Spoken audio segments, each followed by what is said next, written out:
Well, we weren't here on Friday. This was December. We're running. Yeah. That's where it was.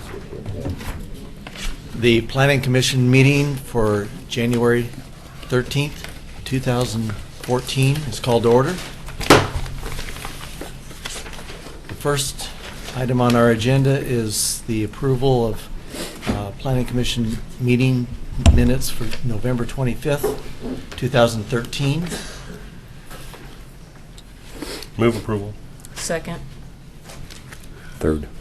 And I would note for the record that we're almost caught up. Thank you. I'm getting there. You're awesome. Commissioner Groner, I'm sorry. Am I in the wrong meeting? We're off to a good No, start. he's not here anymore. Commissioner Henkin. Aye. Commissioner Mahoney. Here. Commissioner Espy. Aye. Commissioner Guile. Here. Aye. Aye. Commissioner Maybe. Aye. Commissioner McGriff. Aye. And Chair Kidwell. Aye.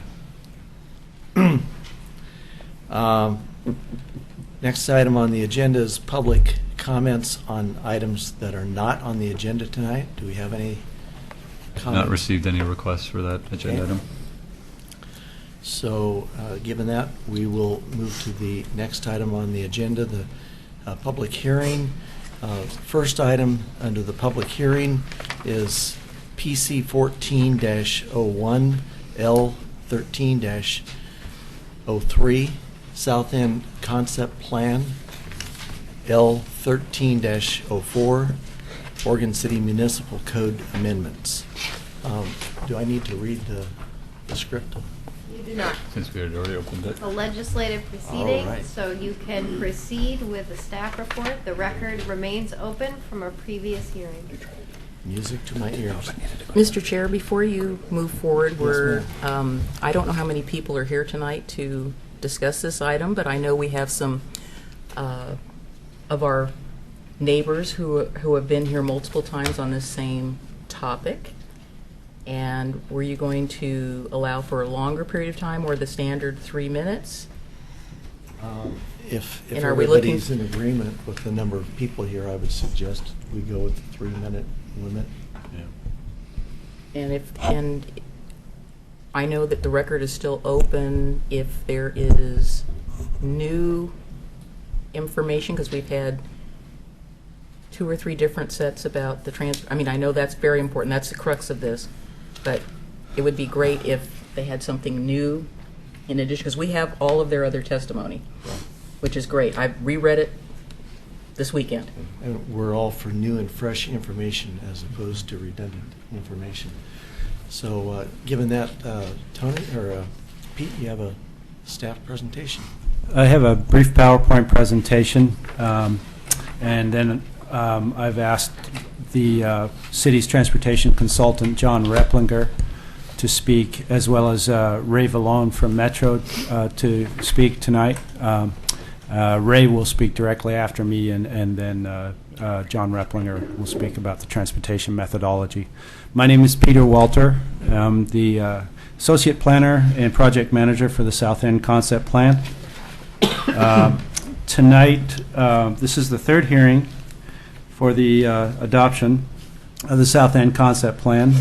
There are 2 files associated with the plan. There's the comprehensive plan and the plan amendment, and the zoning codes that are associated with implementing the concept plan. Those amendments and zoning codes were entered into the record at the previous hearings on November 25th and December 9th. We continued the public hearing from December 9th to allow additional time to respond to requests for further information regarding the concept plan. And my memorandum summarizes that information. In that memorandum, I have headings specifically. The first heading is for Title 11 compliance. We also talk about transportation issues, specifically the methodology. And I'm going to go into detail on that. We had some public comments at the last hearing with respect to landslides and drainage concerns from Christine Kaczynski, from Paul Edgar with respect to the transportation analysis and traffic counts and generation. We had comments from Bob Burns, who is on the Community Advisory team with respect to how the plan complies with national standards for parks and open space. We also had some concerns from Kathy Hogan with respect to density, transportation, and natural resources. From Mr. Hanna with respect to water availability, and some questions from the commission with respect to map legibility. So I'm going to go into these briefly. But first, I'd like to provide an overview of the plan vision and values. So our community advisory team, which I've provided a letter of support from the majority of our community's advisory team members. We have a 13-member community advisory team who stuck with us throughout the process, and they helped us with the larger community draft the vision for the South End concept plan. The South End in the future is a safe, vibrant, and diverse community. Parks, plazas, and other public gathering spaces strengthen the sense of community and connectedness. There is a variety of housing choices and amenities, which are the foundation of great neighborhoods for people of all ages. South End's historic rural character is retained through a variety of means. Streams, trees, wetlands, and wildlife habitat are protected and enhanced. And as one center of community, McLaughlin Elementary School is a hub of learning and information exchange. Paths, trails, and family-friendly streets provide safe travel for all, and there are several transportation options available and connect South End to downtown Oregon City and the region. And the vision is supported by values which are listed here. And for each of these values throughout the plan, specifically in the plan on pages 14 through 18, there are a set of key elements so that while new development and urbanization will take place, that the vision and values are respected. These key elements will assure that this implemented plan has the character and attributes of South End today. For example, we'll preserve contiguous natural spaces and corridors. We'll have improved access to natural areas. We'll have better and safer roads, improved connectivity for walking, bicycling, and driving. We'll have a greater variety of housing choices, and we will have connected neighborhoods with amenities that are closer to home. And I'm paraphrasing some of the things that are in the plan, but I wanted to just summarize some of the benefits from the plan. Our plan diagram, which is the concept bubble diagram, one of many diagrams in the plan, provides an overview of the overall land uses and natural areas and connectivity that the plan provides. It shows that the open spaces and trails and natural areas that are provided for in the plan are linked to one another logically. The housing and commercial areas in the plan are supportive in that they're all within a quarter-mile walking radius of any one commercial area. And with most of the density in the plan associated with the corridor of South End Road. Protected wetlands, parks, schools, and private open space are delineated in conceptual locations in the plan. And the plan also shows how the urban growth boundary interacts with the rural reserve and urban reserve areas outside the concept plan area. The proposed comprehensive plan designations mirror the concept plan land use designations. This comprehensive plan designations indicate where areas of low-density residential, medium-density residential, and high-density residential use would be located in the future, as well as mixed-use corridor neighborhood commercial uses, public and quasi-public uses such as parks, and other areas on the plan. The gross area acreage shown on this comp plan is listed in the bottom right corner, and we've discussed those in previous meetings. Here's a quick recap of the last two hearings. On November 25th, we discussed our community engagement plan in detail. We also presented the key plan elements of parks and trails, housing and neighborhood commercial, the transportation network, the infrastructure, and the financing and implementation. On December 9th, we reviewed regulatory compliance necessary to adopt the plan, specifically the Oregon City Comprehensive Plan goals and policies, Metro Title 11, Planning for New Urban Areas, the statewide planning goals and requirements. We also reviewed the proposed comprehensive plan designations, and we discussed in detail our proposed analysis for Title 11 compliance. We also talked about our housing mix, density, and affordability, and our transportation analysis. We're going to be talking more about the transportation analysis and Title 11 compliance in a little more detail tonight. With respect to Title 11 compliance for housing, the plan proposes less density than required for strict Title 11 compliance, with less than 10 units per acre for the 2002 expansion area. The city has provided justification for that reduced density based on various factors, which were presented on December 9th.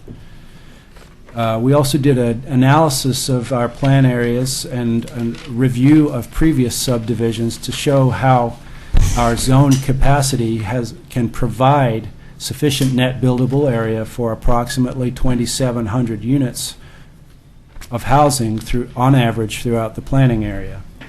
And Metro has determined that the plan substantially complies with Title 11. We've provided a letter from Metro in the record that refers to that, which is attachment B, and Ray Vallone is also here to present their Metro's finding on that tonight. On the transportation methodology, I'm not going to go into a great amount of detail. I just want to make some points here.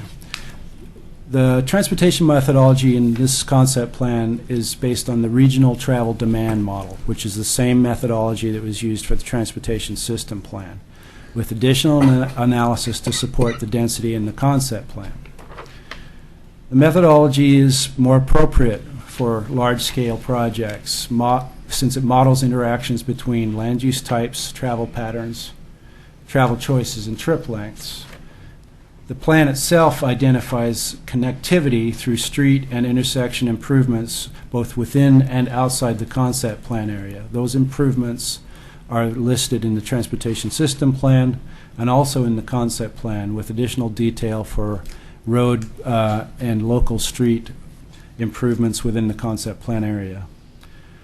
The model shows that the plan can accommodate the trips generated by the future development described in the South End concept plan. And that methodology is discussed in a little more detail in the memorandum from DKS Engineering of December 23rd from Carl Springer and Kevin Chalwick. So their methodology assumed 2,886 housing units and 2 neighborhood commercial mixed-use areas with approximately 340,000 square feet of commercial use. And they converted the concept plans for neighborhood commercial land use into forecasts using the Metro travel demand model by using estimates of land acreage and numbers of employees. And Table 1 in the concept plan explains that. Vehicle trips that would be generated by the concept plan area are estimated by applying the forecast model trip generation rates by land use type, and overall the South End concept plan area is expected to generate about 2,000 motor vehicle trips during the PM peak hour, or 425 trips more than what was assumed in the 2013 TSP update. And that is assuming complete build-out at the highest density applied for each comprehensive plan designation in the plan.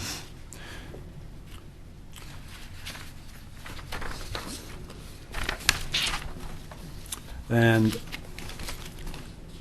so within the plan, they also look at the level of service for the intersections that are affected by the concept plan, which were shown to meet operational standards. And I'm going to invite John Replinger up later to discuss his review of the methodology. John is our transportation planner that's been with the city for 15 years and is very familiar with development review within the city and also familiar with the existing conditions in the city and in the county surrounding. I'd like to discuss some of the comments that were raised about landslides and drainage. So we have a geologic hazard overlay zone which is controlled by our municipal code, chapter 1744. This code section controls development within the overlay zone, and that overlay zone applies within 50 feet of steep slopes and 200 feet from any known or mapped landslide area. So when an applicant for development is preparing an application, they're required to reference a lot of existing information that is listed in our ordinance, which are Dogami-based maps, as well as PSU reports and other specific reports. They're also required to reference any subsequent new Dogami mapping for the Oregon City area. Now, Dogami has provided some amazing tools online where you can now look at a lot of this information online for a site-specific area. And that includes slope susceptibility mapping associated with any of these areas, which is a numeric way to assess risk for development. But those maps are affirm what is already mapped for the Oregon City area. If those maps showed anything new that was not already included in our overlay district, they would automatically be part of any decision that we would make for development in or near a geologic hazard area. On top of that, our existing development code requires the opinion of a certified geologist or engineering geologist. We also require peer review of whatever the applicant submits by a similarly qualified expert. So I feel that we are going to stay up to date with any Dogami products that are coming out based on what our ordinances currently require. And I do feel like the online tools are an excellent resource, and we are actually already using those. With respect to drainage conditions in the future, the South End Concept Plan includes a conceptual drainage plan and basin analysis which identifies regional detention.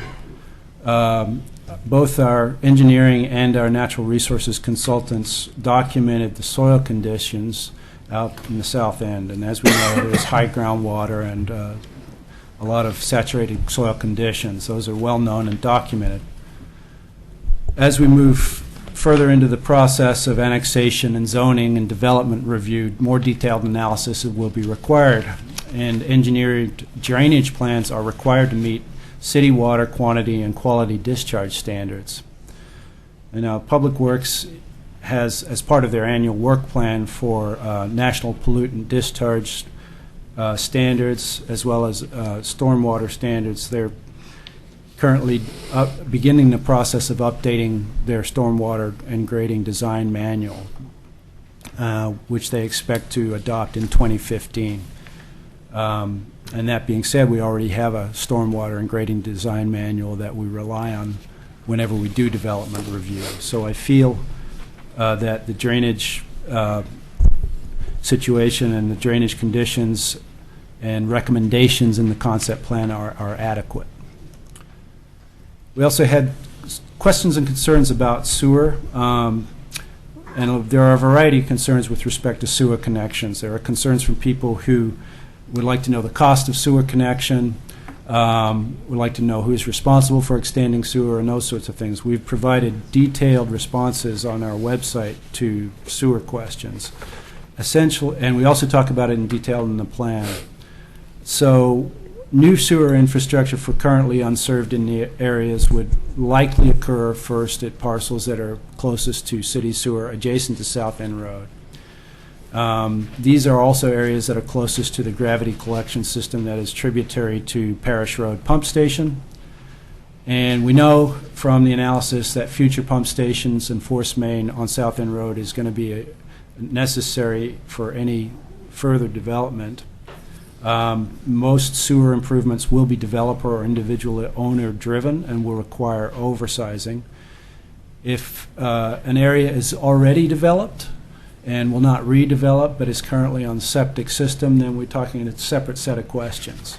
If you're on a septic system today and the septic system fails and Water Environment Services, which is the county agency responsible for permitting septic systems, tells you that you have to connect to city sewer, then you must approach the city. And if you're within 300 feet of city sewer and you can reasonably and practicably, legally and practically connect, then a sewer connection is required. And we do run across those situations from time to time, as you've seen with emergency sewer annexations that you've reviewed. If the city is going to be extending new sewer lines into a county subdivision which is not currently served by sewer, then that would be an extension not done by a developer, but done with city money. And those are unique situations. There are some subdivisions out in the south end which this may happen in the future, and we're looking at the cost of that. But the overall cost of sewer in South End has been analyzed conceptually, including all these trunk extensions and for the entire area, so that we can at least get a preliminary analysis of what those would cost. And then as we move into updating the sewer master plan this year, we'll drill down and look at that in more detail. So depending on where the septic system failure is and the hookup, it really depends on the situation. But we'll happy to answer individual questions about that as staff. Other comments we received with respect to water demand that we will be following up on as we move forward. The city water provider is South Fork Water Board, and they provided, they have not provided any comment on the plan yet. I feel from talking to the city engineering department that the water demand analysis that was done with the water master plan adoption in 2010 was adequate to support the concept plan. The plan includes some additional density, and we'll need to get some input from South Fork Water Board as to the adequacy of the analysis that was done at the City Commission level, just based on overall housing unit demand and assumptions, because we've done for low-density residential. We have a little more medium density and high density residential, but the actual per unit demand for low-density residential housing versus medium-density and high-density residential may not be a significant issue. We're going to look at that in more detail with South Fork. We have senior water rights through the South Fork Water Board agreement with West Lynn and other cities. And the South Fork Water Board plan, which was adopted, the conservation plan was adopted in 2005 and projected out to 20 years. So we'll look at that and see whether we're good on the water numbers. The actual water distribution, which is what the plan discusses, the system of pipes that actually send that water around to the new areas, has already been done. But the recommendation is for some additional analysis. We had comments on density and natural resources. One of the first things that we did when we looked at buildable land in the concept plan area is look at what Title III and 13 areas were already known on the plan, and those are taken off the table for as buildable areas. And then we assign land use designations based on what is available for actual residential development based on that. So I feel like we've adequately addressed some of the comments on density and natural resources. With respect to the map legibility, I've printed out some of the infrastructure maps over here on the right-hand side because Commissioner Mabey and others wanted to see how those maps would look in higher resolution. We have limited resources to do edits on the plan, so we're kind of holding our resources until the City Commission hearings so that we can take all of the edits that might be necessary on the final plan and do those edits at the last minute. But we are going to, on each of those plans to the left, the Parks and Rec and Open Space and Sewer plans, you can see that the urban growth boundary and the city limit lines are quite clear. All the street names are quite legible, and all of the other maps will have those features on them as well. The actual concept map that we have two versions of the concept map. We have the version that's over here on the right, and we have a more detailed version that shows street grids conceptually. Both of those maps will have all the features I mentioned. The detention facilities will be shown as a blue ring rather than a dot. And so if you can envision that, it'll be much more conceptual and allow them to do a better planning of where the actual facility would be within that area. But for cost purposes, we're going to hold those edits until the end.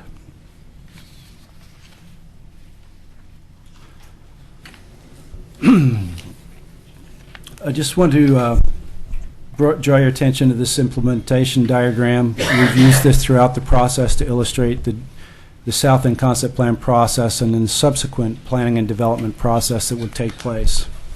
Following adoption of the concept plan, property owners would submit annexation requests to the city, and each of those would be initiated by the property owner, and each annexation would require subsequent approval by the majority of Oregon City voters. And then a zoning is assigned through a separate process once each property is annexed. Development review would take 1 to 2 years following that for actual land division or site plan and design review. If a development is approved or denied or approved with conditions, then that sets up the situation where people actually start building houses, and this process repeats for each new property. We don't have a mechanism for large-scale annexation of areas within the concept plan. It is currently a property owners-driven process, and it is based on owner desires and market conditions and the ability to serve the area first and foremost. So we expect that annexations will take place where physical capability is already there and that where extensions can easily take place. Our current public hearing schedule remaining is we have a City Commission meeting on January 15th where we'll be introducing the plan. We're asking for a continuation to February 5th for the City Commission hearing. And we may add additional hearings if necessary.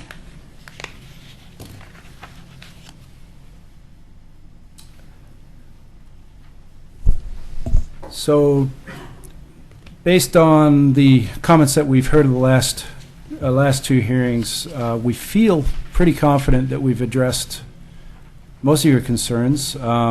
We are recommending approval of planning files L1303 and L1304.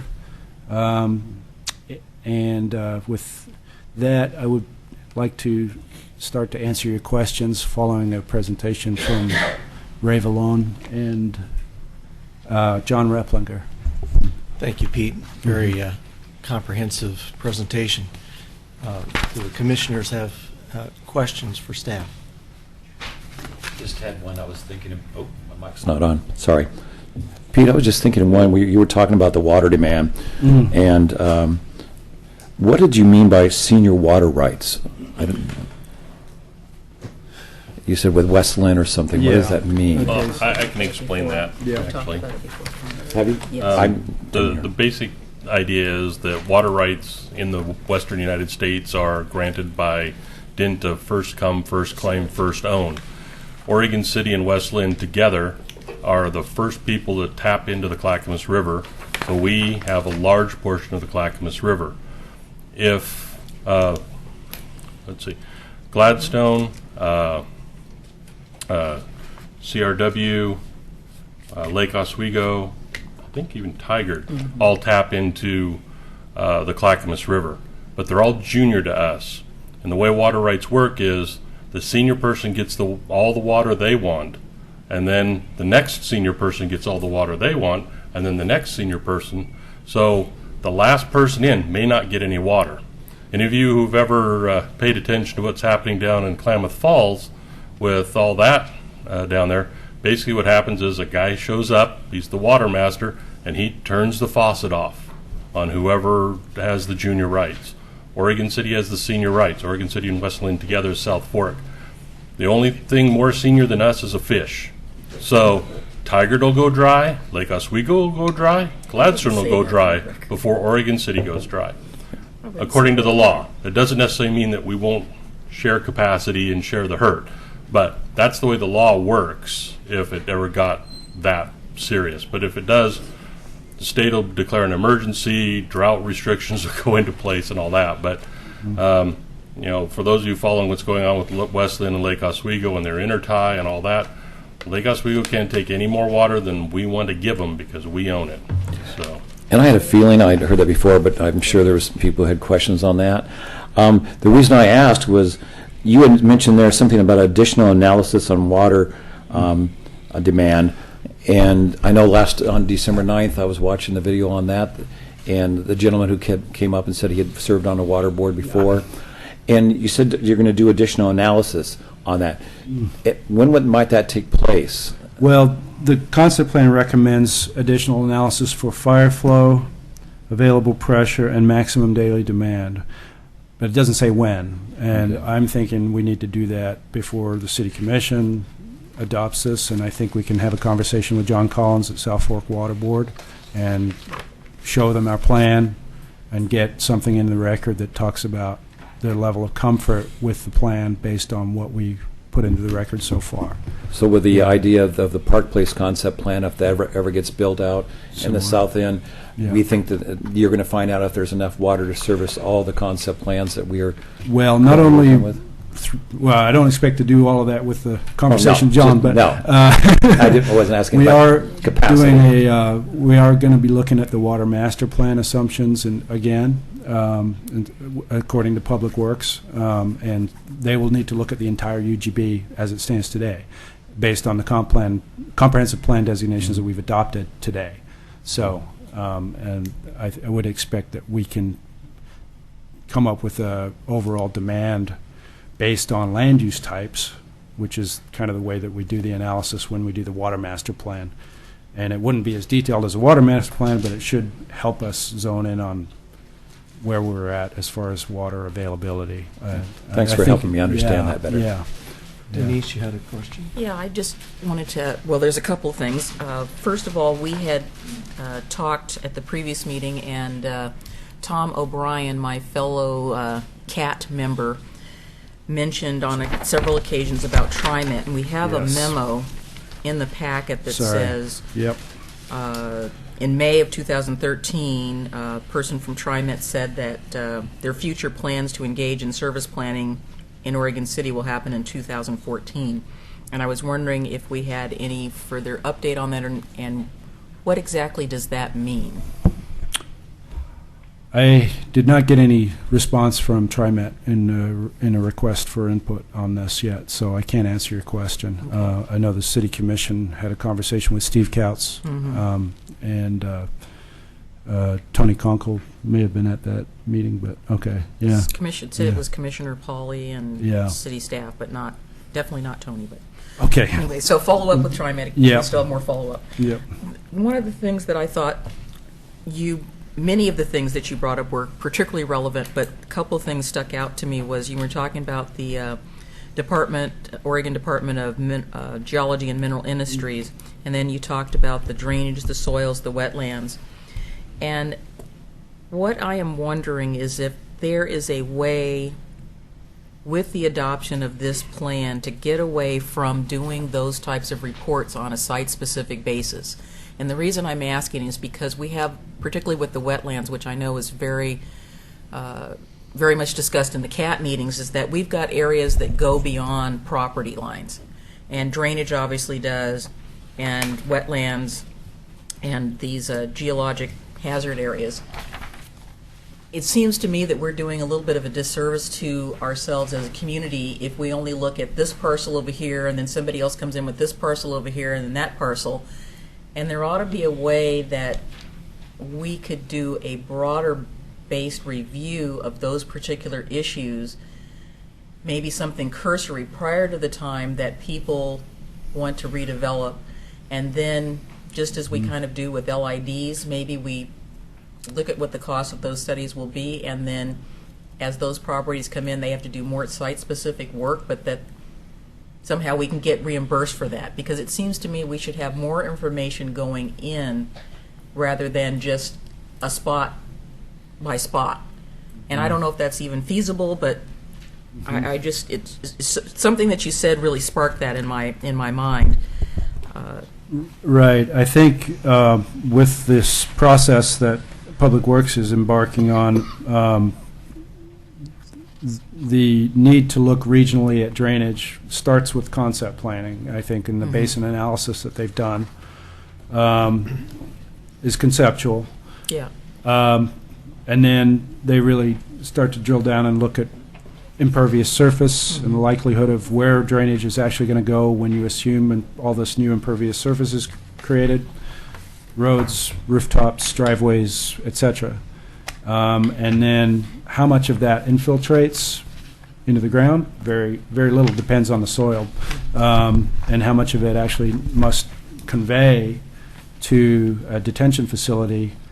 And then what does it cost to actually build a regional detention facility as opposed to a site-specific pond-by-pond subdivision facility? Right. And Public Works faces pretty high cost of maintenance on those pond-by-pond facilities and is looking for a better solution.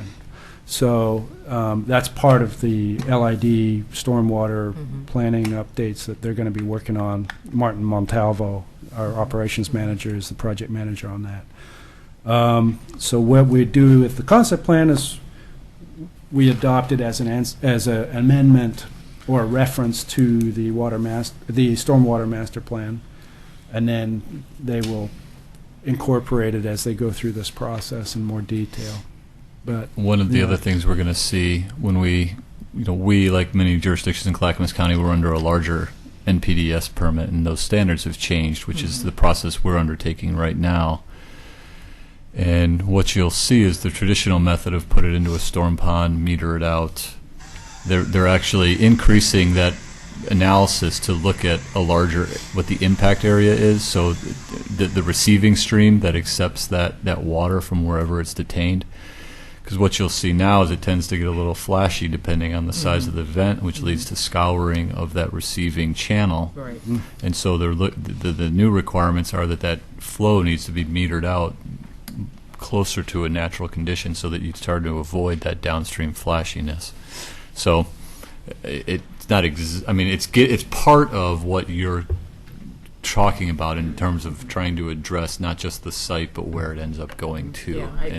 Yeah, and I think that'd be great, because I was particularly thinking about the previous application we had where we had one person saying they were getting water and the other person going, oh no, it's going to be fine. Well, if we had been able to look at that on a broader basis at the time that previous development had come in, we might have been able to avoid that sort of, like you say, flash situation on the downstream side, where somebody was getting a lot more water.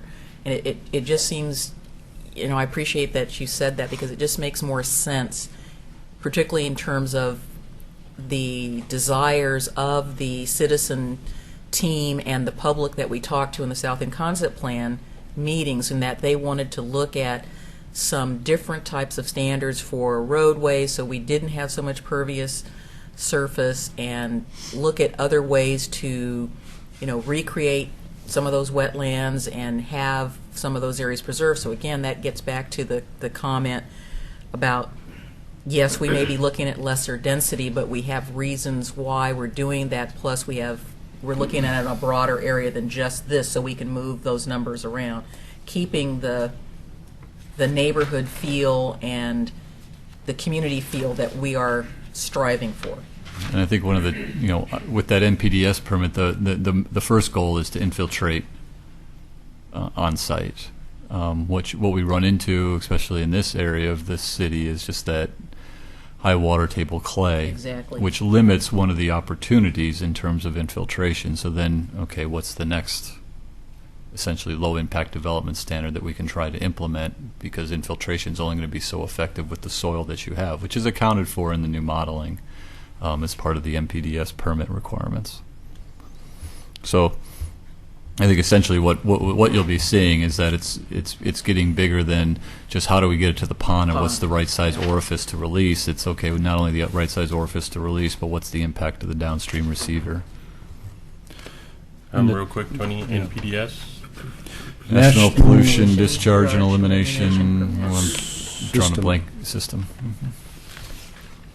Is there a time frame on that process? It's probably going to be the end of 14, early 15. We're working on that right now with our consultants, Brown and Caldwell. And we're hoping to roll it into some of the code amendments that we're going to be bringing forward later this fall. Okay. Any other questions from the commission to the staff report? Do you mind if I just clarify something real quick? Thanks for addressing the water rights. I was just wondering, as I was sitting here, you mentioned the cities. If an area like in the UGB, South End, Park Place, if they're not within city limits, do they still participate in the rights for Oregon City? No. They're under Clackamas River Water. They're under a different Clackamas water River provider. Even if our water extends to any of those, it's still the water rights are just for Oregon City, West Lynn, et cetera? Yep. South Fork. But if they get annexed in, then they're covered by those senior rights? We have several intergovernmental agreements in terms of which Clackamas River water lines get taken over when, a certain Okay. amount of development. There's certain different agreements in different parts of the city. It also depends on elevation. Some of them make more sense for Clackamas River water to Right. continue because they have the facility in before we go and invest in a new tank, essentially, especially up in the Holcomb area. Okay, thanks. I just was wondering. I appreciate the info. Okay, so with that, I'd ask Ray Vallone to come up. And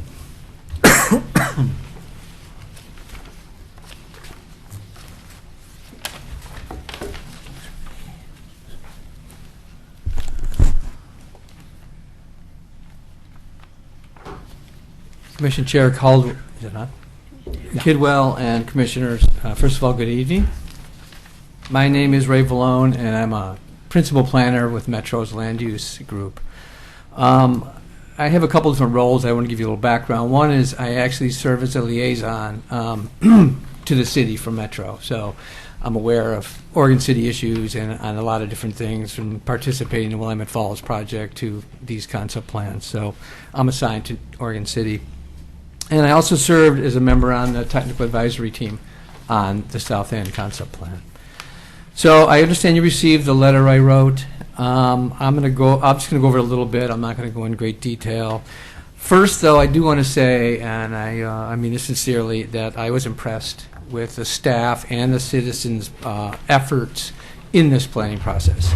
And they did a lot of work. The consultants were a great benefit to this one with helping staff do this. I think I saw them help elicit a vision, so the input, so there was education that went on, and ultimately the guiding, this plan's development. I think they did a good job. As for my our technical review, Metro staff believes the city has proposed a plan and a code that substantially complies with Metro's policies and requirements for new urban areas. In fact, when I had I'm not a transportation planner, I had our transportation planner review the materials that Pete sent. He not only thought it complied, but he actually was, there was an exclamation point on his email. He thought it was a pretty progressive plan, and he was really impressed with the system of the bicycle and pedestrian component. The Greenway, I'm looking to quote his thing, an excellent level of multimodal street connections and trail connections. He thought it was an excellent transportation concept plan. As for the density requirement, we think the city's effort to plan the greater area, the greater being beyond the 2002 190 acres, the city has chunked off a bunch of other planning they did around that it's a well-integrated plan for the whole South End area, and it achieves a higher density. It's less than a 10, but given the constraints of the area, it's at the end of the urban area. We realize that its location, transportation is going to be a challenge, but we think that the 7 units an acre, or up to 8 at most overall, and only 7 in the 2002 is substantially complies and meets the intent of creating a community in an urban area, and so we think that's fine. I think that's it. I think I'll just open for questions. I do once again commend the city and the citizens' effort to get to this point. So with that, if you have any questions. Questions from the commission? Damon? When we talk about density, and I'll just use the 2,400, that's roughly the number we've been playing with. That's total build-out, correct? So all the houses and all the developments that are already in place are part of that number. Is that correct? Yes.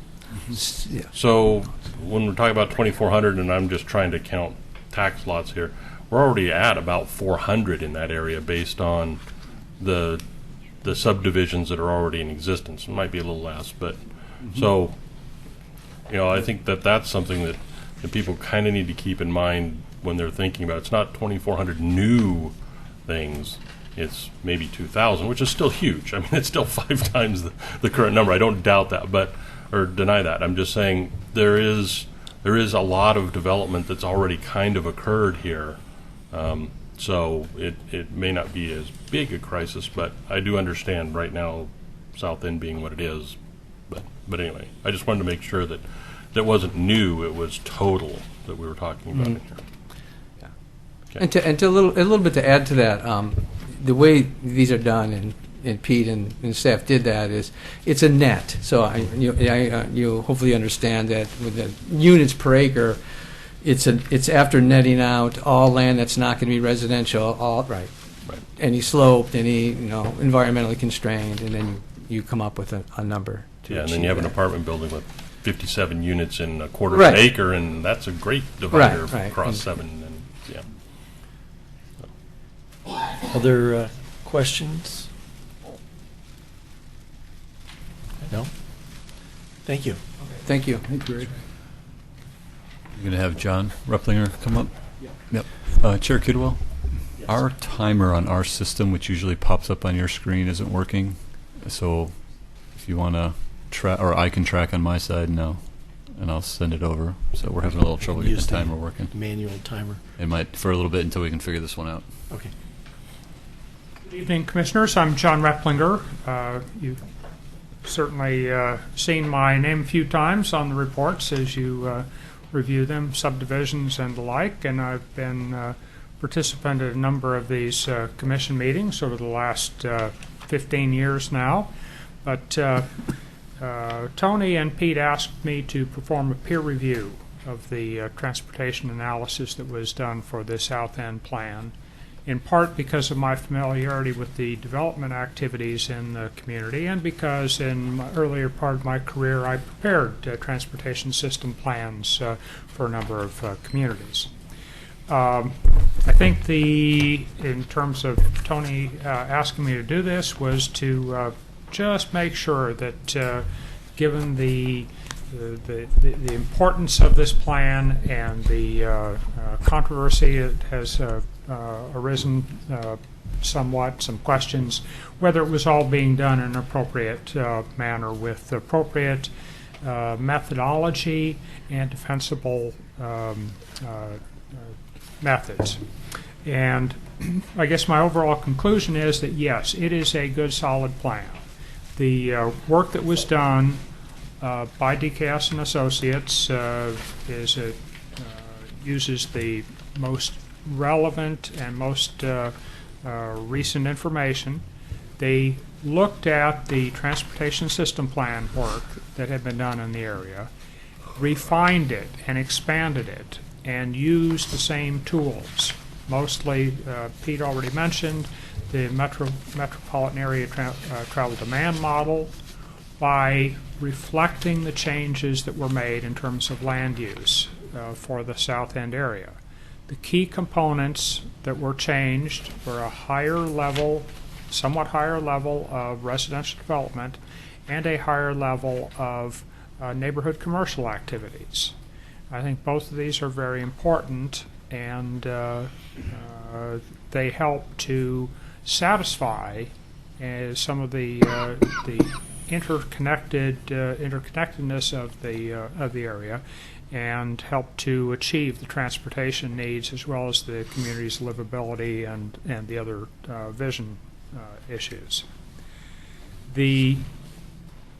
As I mentioned in my memorandum, there's a little bit higher intensity of development in the South End area than in the TSP, but it does not necessarily mean that there is a greater transportation impact. A key to this is that now you have, with the addition of neighborhood commercial, you have the opportunity for some of those needs being satisfied right within the community. There are key areas that have been identified along South End Road that will be within walking distance or shorter driving distance rather than going into the more distant parts of the city. By having those opportunities closer, you do open up the opportunities for non-motorized travel to satisfy them, and for the motorized travel, they can be shorter trips. So I think that's definitely an important component in terms of the blending of activities on the commercial and the residential side. Another observation that I would make for you is that the operational standards that have been adopted new with the TSP and which are still carried forward in the South End Concept Plan are the new standards on operational performance based on the volume to capacity ratio. This is mandated on a regional basis. What we are accepting in this community, in the region and in the city, is a bit higher level of congestion than we used to have as a standard. So we may not see the need in this plan for as many transportation improvements, meaning bigger streets, than we would have if we had been conducting this plan 10 or 20 years ago. So that's just another little observation that I think is helpful in terms of explaining why we have a list of improvements in the plan that may not be quite as lengthy as what some people would expect. Another factor that has been mentioned a couple times and is very evident in the plan is the highly interconnected street network. Now, certainly, we have seen over the last several years, the last 10 years, more and more subdivisions, and almost every one of these has stub streets connecting to the next adjacent parcel. That's going to be an important thing to continue and will help us provide this interconnected street system so not all traffic has to rely on using South End Road or South Central Point or some of the others. We'll have that more interconnected system, and I'm pretty confident, based on what we have been seeing in our subdivision process, that this will occur in the South End area as well. There are let's see. I guess those are really the kind of the main points that I wanted to bring to your attention. Identified them in my memorandum, and I'm confident that the work that was done is technologically and professionally done. I think it provides us with a good level of specificity that we can use as we move forward with the review of subdivisions and other activities as the community grows and adds more development in the South End area. I have a question for you. So I did highlight in my reading of your report that the comment that you just made about the that we will be that we are, I think we already are accepting a higher level of congestion. And of course, my fellow commissioners know that the one thing that we've heard from our community is that the issue is not so much the congestion, it's the speed. And if we have these family-friendly local and collector streets, I think that will help. And if we could also figure out how to make everybody drive 25 miles an hour, the stated speed limit in residential areas, it would make our community more livable, but I haven't figured out how to turn on that switch yet. So when you talk about that in your report, is there anything that we can add into the planning document that will ensure that we can have those family-friendly and local collector streets? Because you mentioned that, I wasn't sure when you mentioned about the transportation projects are going to be different. Were you talking about wider streets or just bigger streets? I mean, I'm not sure which you were meaning. I guess what I was referring to is I think that had we been doing this plan years ago, we would have had more, bigger, wider streets. But we don't want that. But we don't want that. Okay. I think the opportunities are for the development of streets that are somewhat narrower. You know, maybe we're needing to take a new look at some of the street standards. You know, there may be some things that need to be investigated in terms of bulb outs to provide a narrower street section in periodic places, and then there's certainly the whole variety of traffic calming issues that could be considered, whether they're speed bumps or speed tables or chicanes. Some of the new street surfaces that are being experimented with that are being done for multiple reasons. Some of the ones that are the permeable pavements, or the kind of the bricks, and that tend to have a surface that may cause people to drive a little bit more slowly. I think there are a whole variety of those tools. Part of it's the engineering, education, and enforcement. And I think we're also going to need to be, frankly, we're going to need to be on top of it in terms of seeking speed zone orders, changes. South End Road is going to be one of those that will, as it becomes urbanized, have justification for a lower posted speed. So all of those things are going to play in over the next 20 years. Okay, thank you. Other questions? I really like a lot of the multimodal, the walking, the biking parts of this plan, but I'm concerned mostly about the bus. Since the Line 152 was discontinued, how big of a role is public transportation returning to South End going to play in future congestion, would you estimate? Frankly, probably not very much.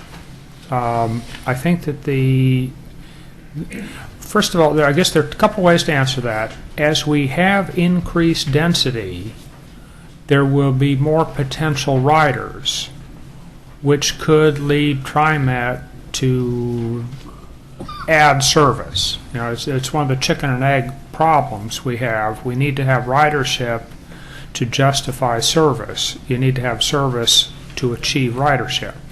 I think as we have higher densities, and as Pete mentioned, a lot of the highest densities will be along South End Road and the other corridors.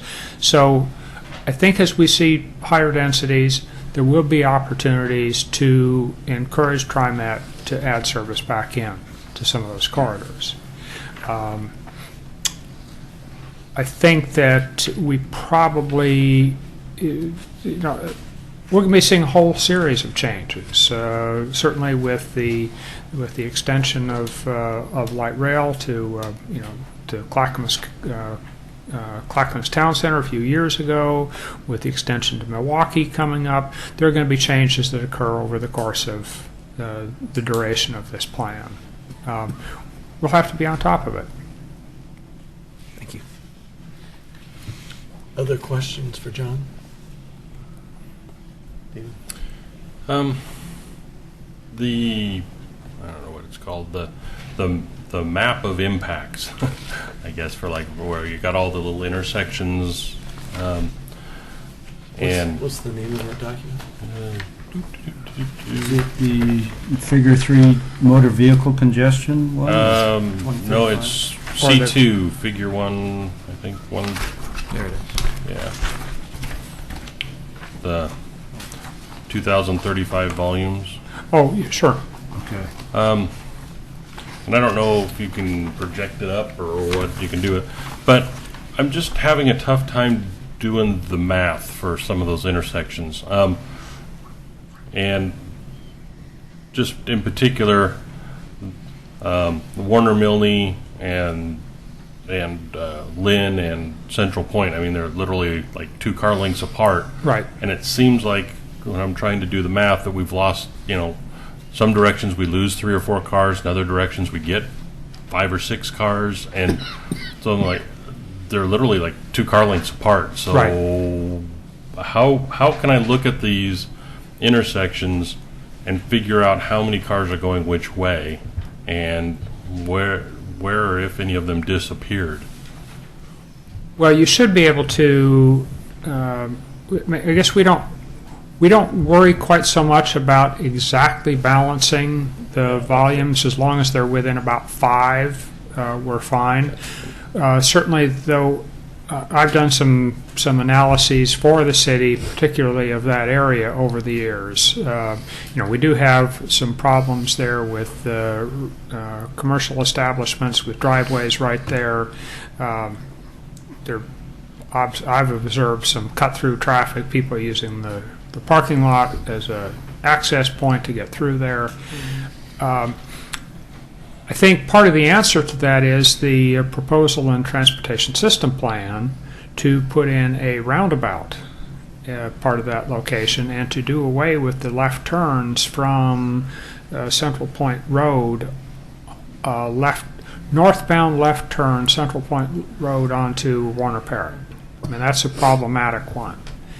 And if a roundabout were established there, it would not be unreasonable for the traffic to have to go through the roundabout to do the, essentially 180-degree turn to get back westbound.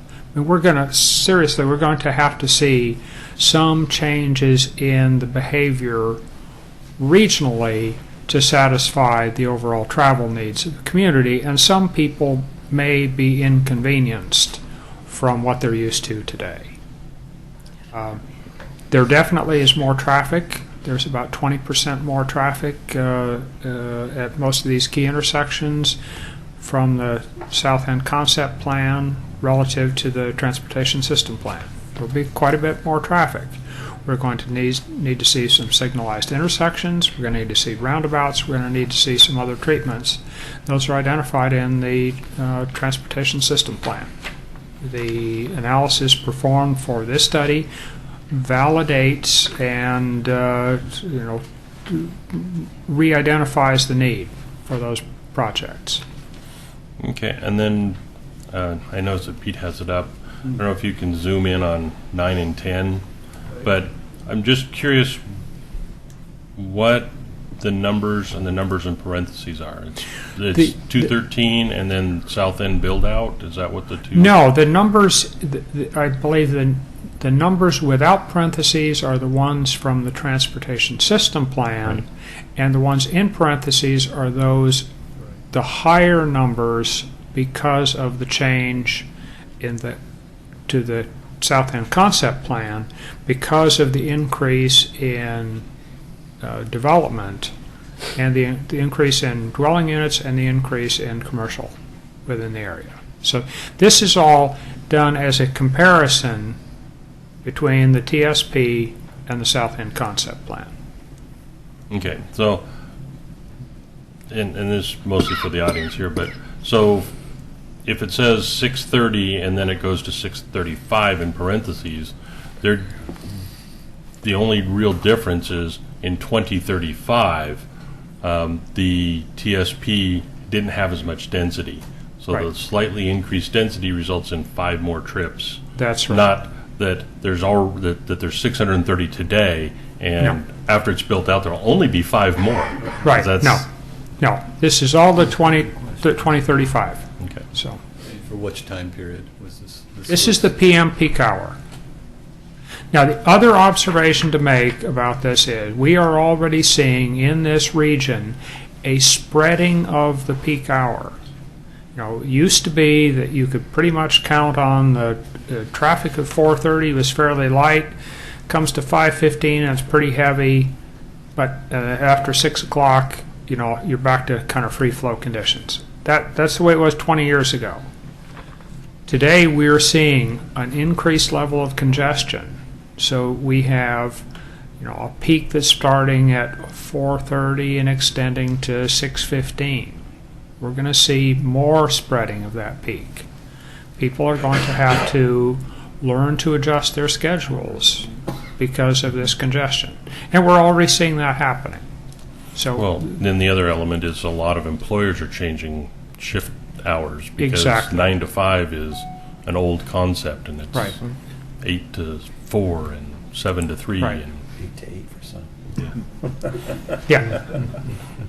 so, okay, thank you. Other questions for John? Bob? Have we decided or estimated what the demand for new housing and when out in the Oregon City area will be? Yeah, FCS Group was a subconsultant that did the market analysis, and I think they did the housing demand, a market-based housing demand analysis, and based on what they know about the Portland metro region, and kind of extrapolated to Oregon City. So they looked at the absorption, what they talk about absorption for various housing types. That was part of the exhibits in the December 9th hearing. I think they came up with a number of approximately 1,700, 1,800 units that they know could be accommodated in the market through the 20-year planning horizon. So that's one type of analysis that they did. It's a market analysis. The other types of analysis use different numbers because they have to account for what we are required to plan for regionally to meet housing needs and housing types and various other things. Yeah. Okay, any other questions? I'm just wondering if you could do a real quick explanation of the transportation analysis zones.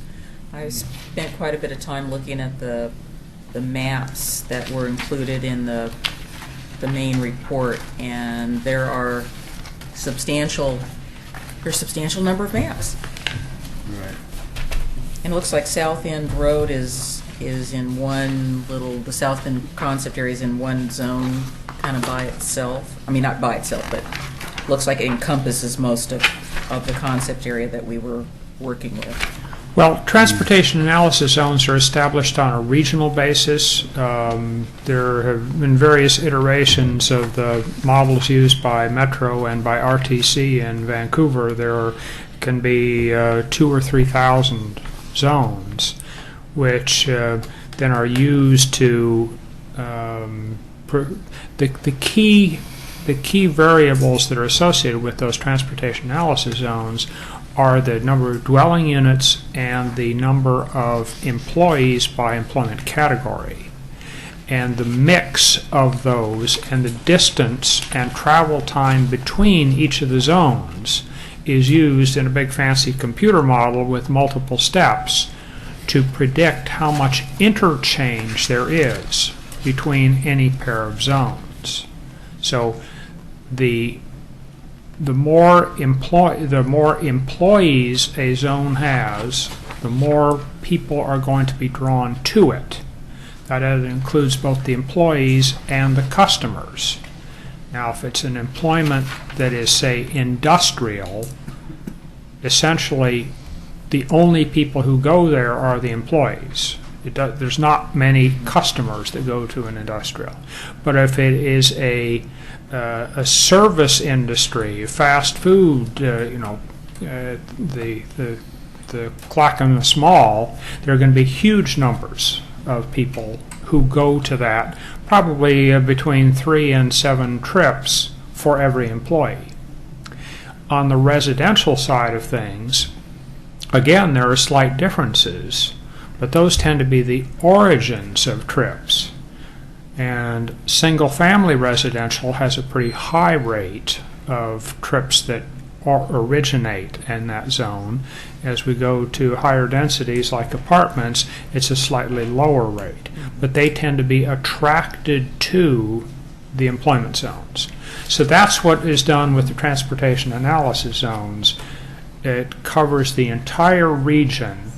they tend to be picked as zones that are fairly similar in terms of the characteristics within that zone. And it, again, as I say, it's used into the big model. And there were about half a dozen different zones down in Oregon City, south of Warner Parrott Road, and kind of that's the way it's done on the regional basis. Then when we get into the additional work that we do on the development review basis, we're down to looking at the individual properties and asking them to look at individual intersections. So it's a level of refinement beyond the traffic analysis zone part. Okay, great, thank you. Oregon City's TAS zones are reviewed by our staff, even though it's part of a metro, part of the larger regional transportation modeling. Each one of those, as you can imagine, when you have 26 different jurisdictions with different zoning codes that essentially say very similar things, it's a way to take all these different jurisdictions and get it into, I guess for lack of a better term, one language. So, we review those TAS zones and then match them up to kind of the metro, whether it be R10, R8. We fit those into one of their categories so that when they do this metro, the larger regional model, they're not trying to pull in 26 different jurisdiction zoning codes. But we do, so they send those out, we review them, make the modifications we need to be consistent with what our zoning code is, and then that gets put back into that larger regional model to serve as that kind of baseline data. Great. Any other questions for John or for staff? Okay, thank you very much. Very good, thank you. Pete, do you have any more to present? I don't at this point. So, Do you want to leave the concept? yeah, sorry. That might be a We'll good leave that idea, just up. to leave that up. Map.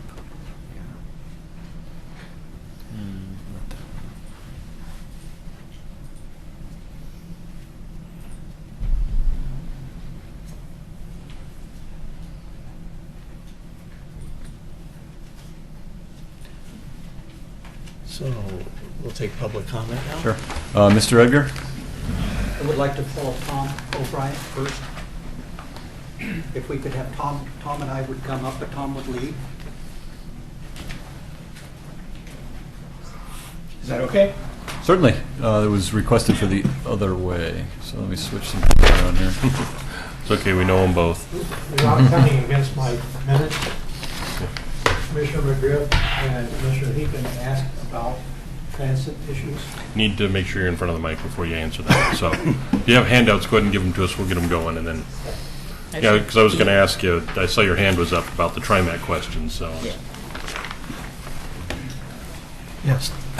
Tom O'Brien, resident of Oregon City, and I was a member of the community action team. Before I begin on my comments, we had two commissioners, Commissioner Heekin and Commissioner McGriff, ask about the TriMet situation. I would suggest that each of you review the minutes and the video from last Tuesday's City Commission meeting where the General Manager, Mr. McFarland from TriMet, and Steve both were present. There was quite a bit of discussion about the lines that have been discontinued in the city, in particular the South End line, which was half of the Figure 8 line, and the line that went over to the county housing project. And if anybody in this city needs bus service, we would think that it would be the people in the housing project. Which project is that, Tom? This- up in Holcomb. You mean the one in Park Place? Oregon View Yes, Manor. Park Okay. Place. That route was pulled as well. The city commissioners seem to be in favor, and in fact directed the city manager to look into withdrawing and pulling out of TriMet. So, A feasibility study. Beg pardon? A feasibility study. Feasibility Yeah, study. feasible, yes. So, with that said, I had several comments, some response, but I would ask that you envision, if you would, in your mind, a 2-liter bottle. And while I was on the CAT team, I think that Pete and Owens and Kogan did an outstanding job of developing this design concept plan. I don't think you could have done any better. But my issue is the same one that was brought up in your joint work session with the City Commission. Commissioner Mumm and Commissioner Pauly had two thoughts or ideas that they were not satisfied with this plan satisfying. One was traffic, the other was density. Within the concept plan itself, and that's why I say envision a 2-liter bottle, movement can be quite good, as fluids within a 2-liter bottle are quite good. But once you get out of the area and you get down to particularly the bottleneck at Warner Milne and South End Road, that's the pinch point. That's the neck on the 2-liter bottle. The figures that I've given to you in Exhibit A is the numbers, and by the way, these were not available till last week, so I apologize for not being able to get them to you at one of the earlier work sessions. But the figures in Exhibit A represent what the proposed concept plan traffic analysis results from DKS Associates reveal. Moving on to Exhibit B, quality counts, if you look in the upper right-hand corner, these are actual numbers of traffic volumes through that particular intersection on April 13th, 2011. Now, at that point in time, if you recall, you're about 2.5 years into the recession, which would have had a somewhat of an impact in terms of traffic dropping in terms of traffic volume. On Exhibit C, I have compared in the second column the SECP projections, and in the third column, those actual numbers. And if you look at the area beneath the chart or beneath the tallies, the current number of dwelling units in the combined area of Hazel Grove Westling Farms and South End neighborhood is 2,308 total residential dwelling units. If we use Damon's figure of 2,400 additional units in the area, you would reasonably expect that you're going to have a rough doubling of what the volumes were back on April 13th, 2011. I personally do not see that reflected in the projections. Now, I wanted to address a couple of comments that were made by Mr. Replinger, and I realize he's the expert, but having sat on the community action team, one of the things that was discussed pretty often was the retail commercial zones along South End Road that are part of this plan. And it was stated unequivocally that supermarkets would not be part of that commercial area. Drugstores are not expected to be. There might be some small little market, a convenience store perhaps, or a coffee shop, or those sorts of things. There was no mention of major dental facilities, doctors' facilities, hospital facilities, a limited number of restaurants.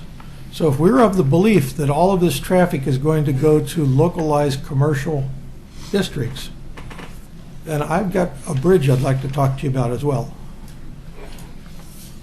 That's all I have. Thank you, Tom.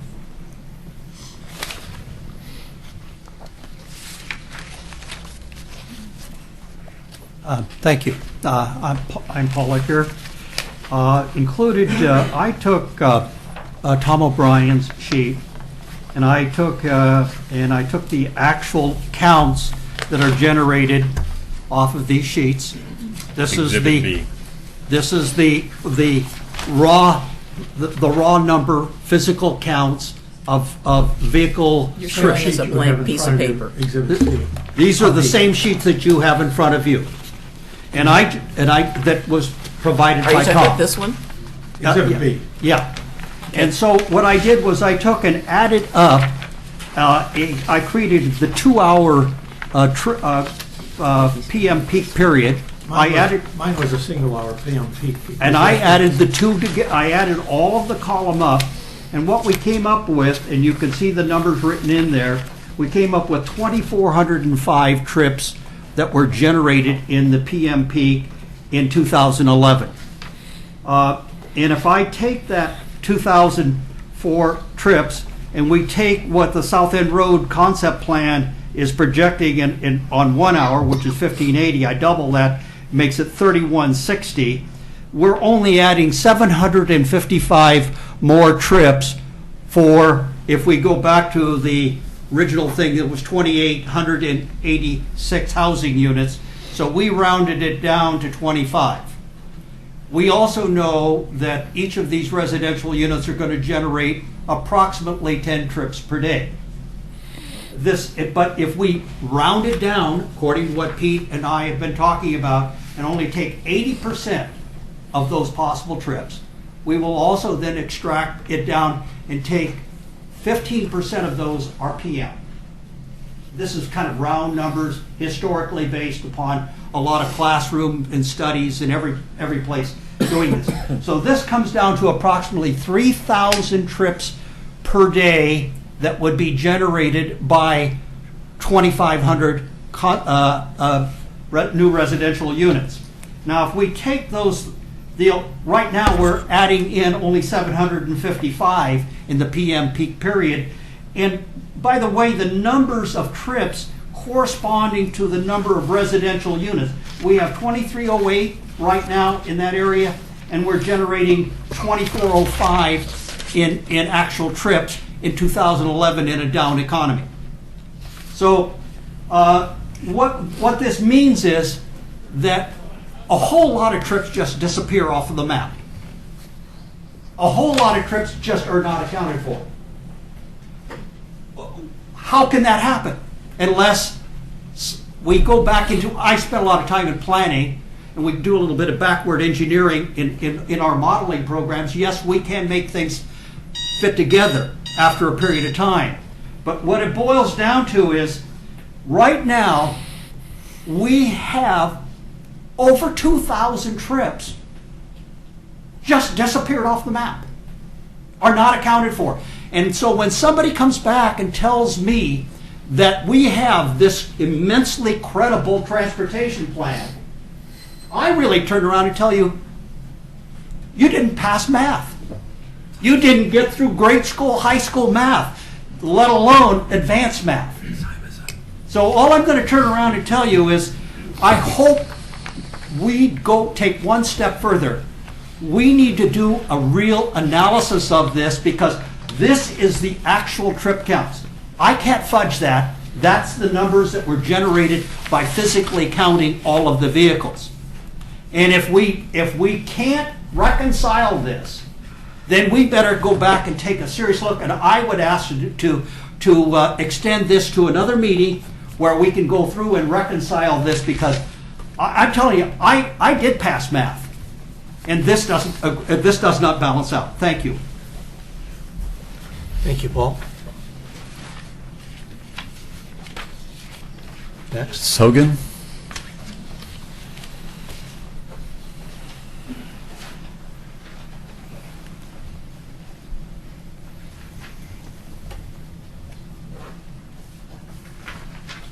Thank you, Commissioners. I wasn't able to come the last time. I would like thank Do you Chris. want the microphone closer I to know. you? I'm not yelling at my husband. That's why you can't. 49 years this year. Don't yes. let him watch this. I won't. No, he's been good to me. Good. So we'll keep him to the 50th year. Anyway, thank you, Christine, for at least presenting the paper, even though it didn't get read on Excuse camera. me, can you? Kathy Hogan. Thank you Yeah, very much. you didn't see me, Christine. I had two things.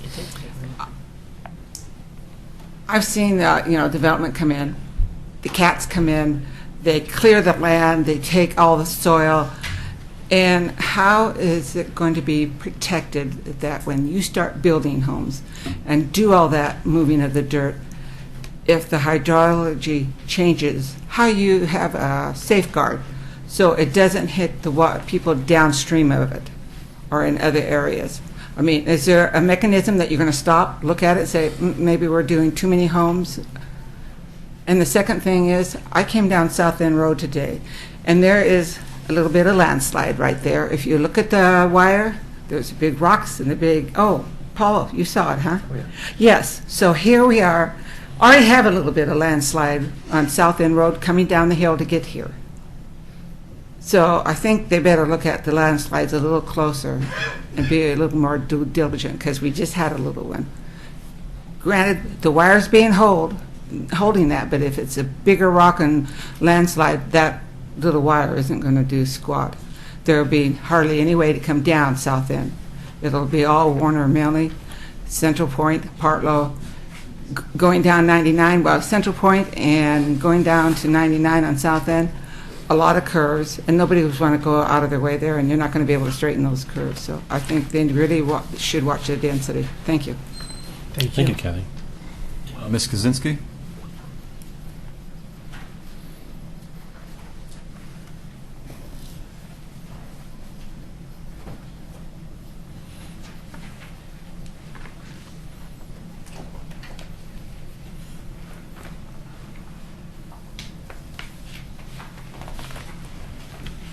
Welcome back, Christine. I am Christine Kaczynski. I live in unincorporated Clackamas County and in the hamlet of Beaver Creek.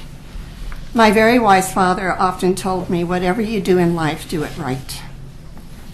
I'm afraid that I don't see this plan as being right for the people. It seems that you're trying to rush development in an area that has not been made ready to accept this deep density. I see the following outstanding problems yet to be dealt with. Are you listening to your people? They have said, we left Portland and Beaverton. We did not want to live in the city. We came here for more space. We wanted a rural feeling. Did you consider meeting density requirements in other ways, like adding a much-needed retirement assisted living facility, similar to a small Rose Villa, linking the facility to a large community garden, pocket parks, and open areas to natural resources? Did you consider adding cottages and tree houses and a community nursing home? In November, one of the commissioners stated, Metro Title 11 is asking the city to overbuild. What about what the people want? He asked, how do we deal with this? My answer is, you speak for the people, and you tell Metro no, and you negotiate from there. Commissioner McGriff requested a complete wetlands analysis. I wondered if that was available, and I felt that it should be available to the people prior to approval of the plan. On the landslide and steep slope problems, they continue. There are promised regulations from the city since 2007 that remain unwritten and outstanding. I request that these outstanding and promised regulations be written and be in place to cover the entire concept plan and development within the city. This can be done by possibly adding an ordinance to the plan or to leave the plan open to pending landslide regulations.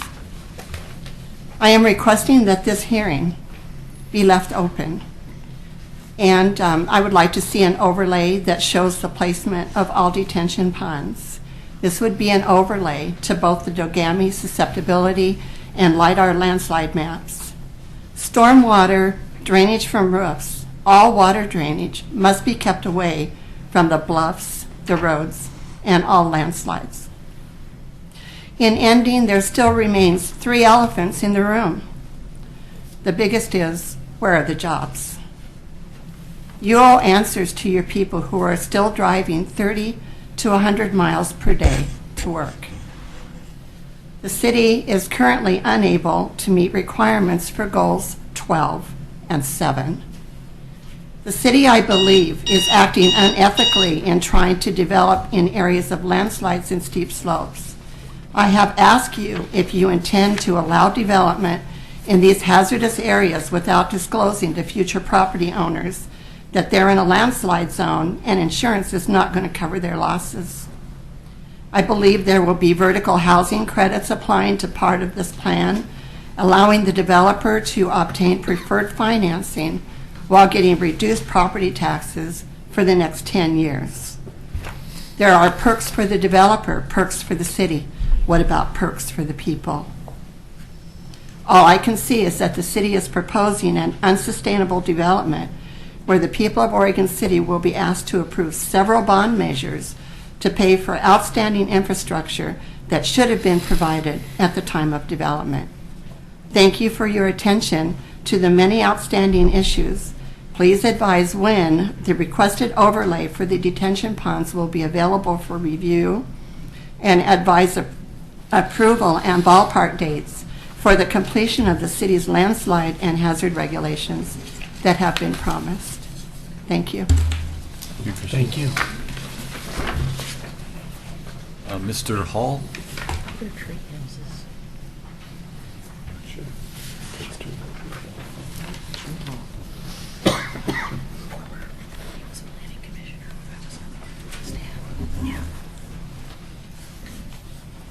My name is Jim Hall.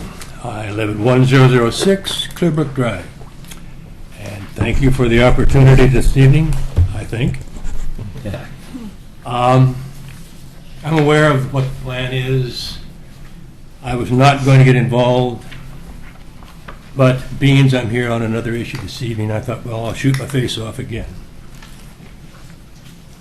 I started discussing this very thing with the city of Oregon City over 40 years ago.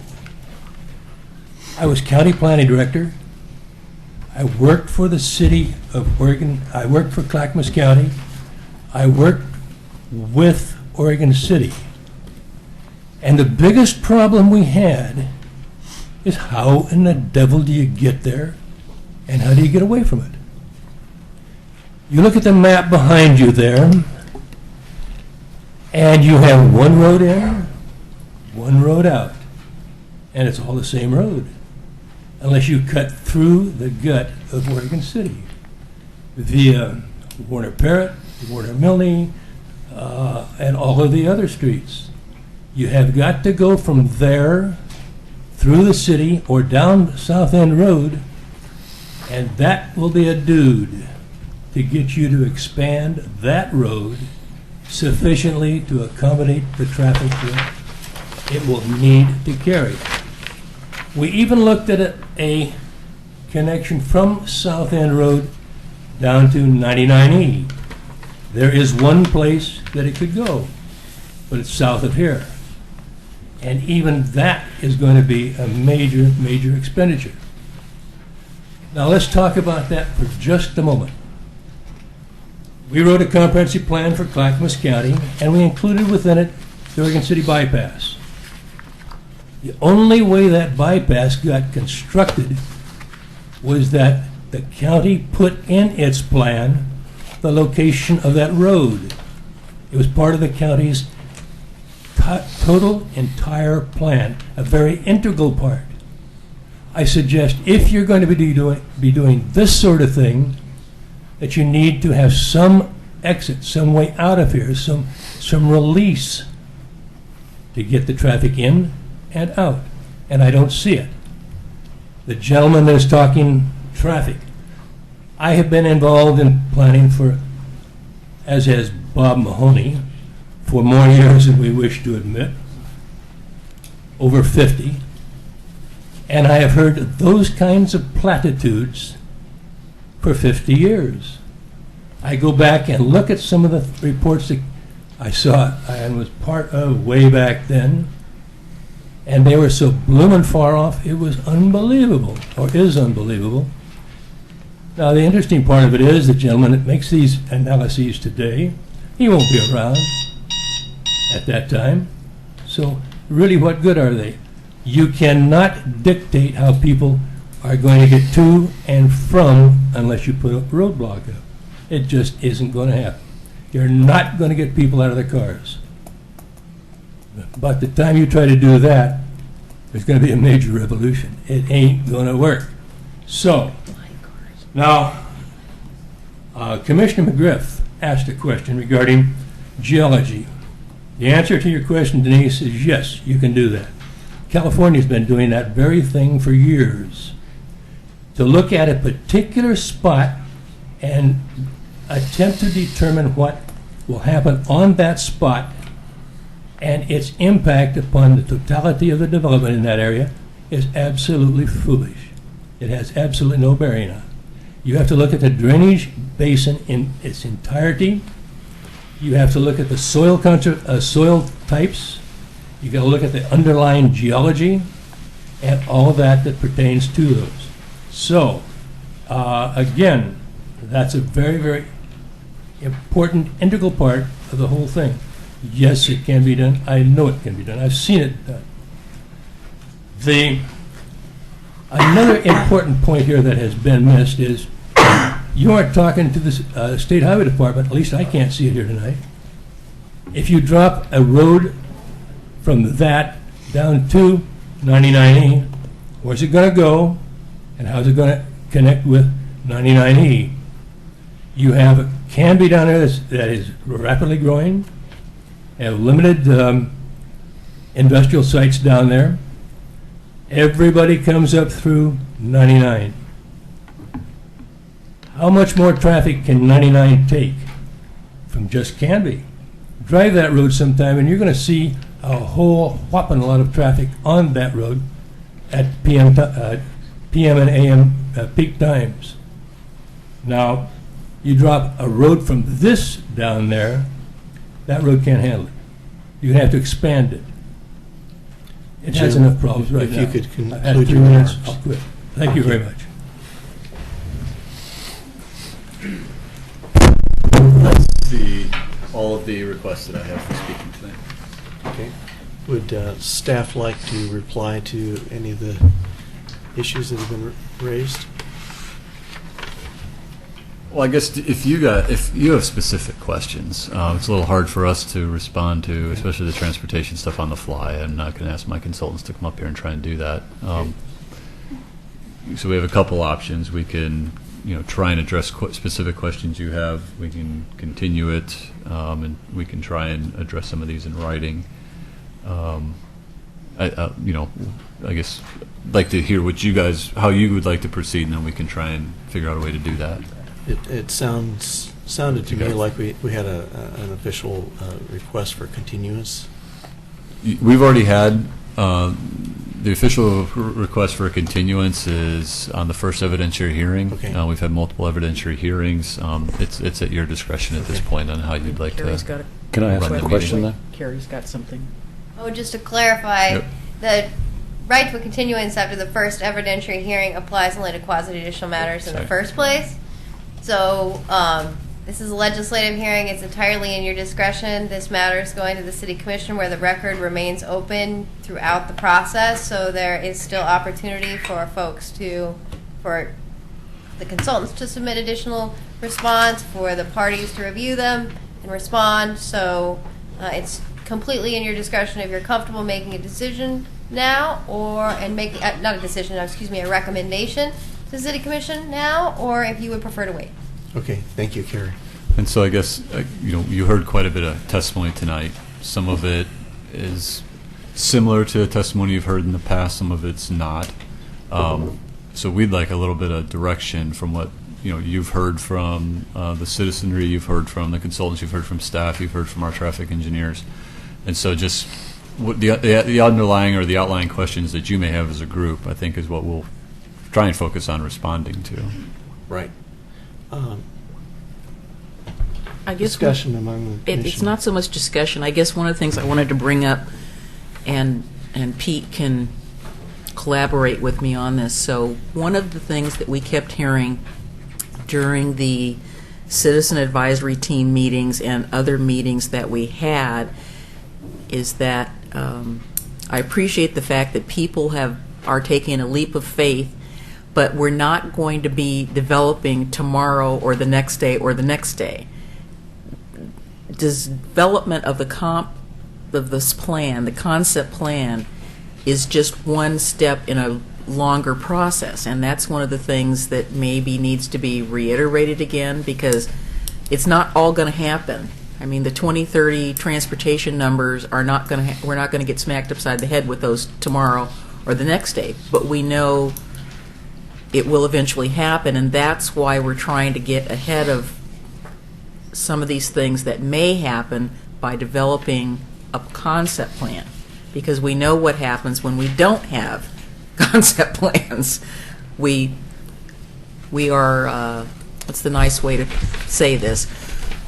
We are following, good after bad. Not that all the development in the county is bad, but let's just say that some mistakes have been made. And Well, it'd be nice if the roads would line up. well, yeah, that's, but that it is what it is. So, just the thing is that staff has explained this many, many times, that the concept planning process is one step in a much bigger picture. Are we at discussion? Yes, we are. Instead of questioning? No, it's the same thing. We're in discussion. Okay, I have something to say after I ask this. I'm looking at these figures that have been presented tonight in transportation, and I know you say you can't respond to it on the fly, but how come there's such a big difference in what was presented here tonight for actual trips versus SECP? I'm not sure I understand who's coming up with the right facts or projections. I don't understand it. I think the simple answer, without going into too much detail, is that there are two different methodologies. One, I believe that Mr. Edgar is basing is a growth projection based on just mathematical projections of trips based on counts. The transportation demand model is a different approach, and will require more time to defend. So I can't explain it without looking at those numbers in more detail. I think it's a little difficult to. Yeah. I mean, yeah. We have transportation engineers. If you want a detailed response to the numbers that were generated, we've generated numbers. You have two consultants, one who put together the methodology, one who verified the methodology. We can certainly try and dig into it and try to come back with you, but to try and do it tonight at a meeting is difficult. No way that's going to happen. So if we're at the point of discussion, then I wrote some notes to myself while I was sitting here about some of my thoughts on this, and it's kind of important that I qualify my decisions that we may make tonight. And I watched the 12-9 meeting. I was unable to be here, but I watched it in detail and listened to everybody's comments from then. I was here through a lot of the other hearings, and I heard from the 13-member advisory, many of those from the advisory team, and they all advised us that they liked what they saw in the plan and pleased to encouraged us to accept it. And what's more interesting is, if not for the distance in years, it would be me sitting out there, as Tony and anybody from the city knows. I probably fought oftentimes very vociferously against the Park Place concept plan, and I didn't understand at the time where the concept plans were going. But I almost wore a T-shirt tonight to tell you that here I am tonight. I survived the concept plan, and it was just I didn't understand what the concept plan was all about at the time. I just knew I had to fight it every tooth and nail all the way. And as I've gotten into it and watched this planning team and those groups that put together, they're very detailed, and they do a lot of background work, and they try their best through all those meetings they've had to get down to the point of what the neighbors want. And I kind of found out, or I listened to some gentleman last week who took the postcard and went around to several of the houses and said several people didn't remember receiving it. And I remember back during the Park Place concept plan, I guess I'm the only one here who lives in an area where there's a concept plan on the line.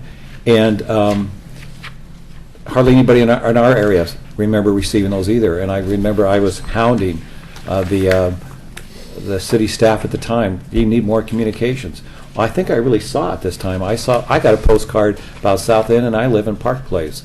So I believe that they did their job on that, even though people tend not to read things that come in the mail unless it's their tax statement, and then they react. But it's been years in Park Place, years since the Park Place concept plan was adopted, and there's been no changes. As Denise and several people have said, this is just a concept plan, and it takes a lot of steps to take that concept plan to start the development of it. And what I've come down to, as we saw up there on the board earlier, even with the South End planning development process, it has to go through an annexation, has to go through zoning, and has to go through development reviews here at the City Commission and Planning Commission. So there's several steps on these concept plans.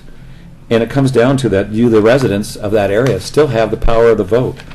You can vote for annexations or against them. You can, even beyond any potential annexation, you have the power in the future to come to every city commission meeting when something comes up, or a planning commission to address it. So in the past, where I was frightened by concept plans, I now see the importance of them, because it benefits even the current residents to have something in place, a process in place, where if somebody starts building, you can come in and question that and come before the planning and the city commission. So in effect, where I would have been out there with you, now I understand why it's important to have a concept plan in place. And you've got a long time ahead of you before those things maybe start happening. Thanks, Tom. Sure. Damon? Question, Tony, about the escape from South End Road, going down the bluff, et cetera. Didn't we have a discussion about that? That ODOT had been asked if they had any plans for that, and then also, doesn't it all pretty much completely cross metro territory? And they said, we don't want you building a road. The proposed a connection from somewhere along Like South Butel End or down someplace like through, that. yeah. Right. So,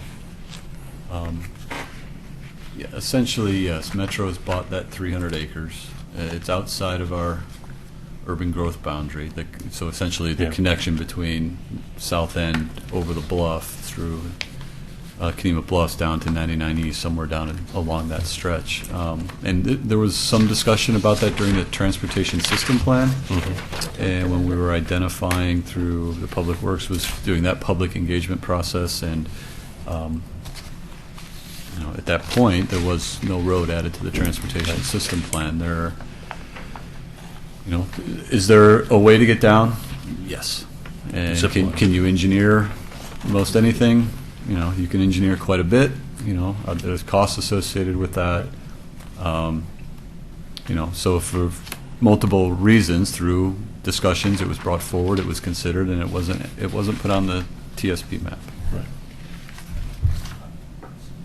Okay. We're done with public comment at this time.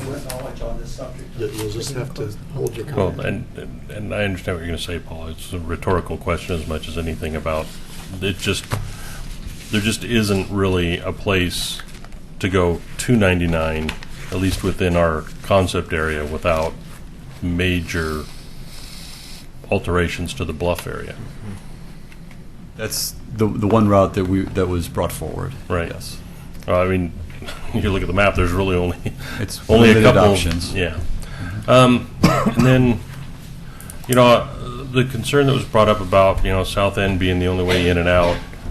I'm not, quite honestly, I'm not all that concerned about the local traffic.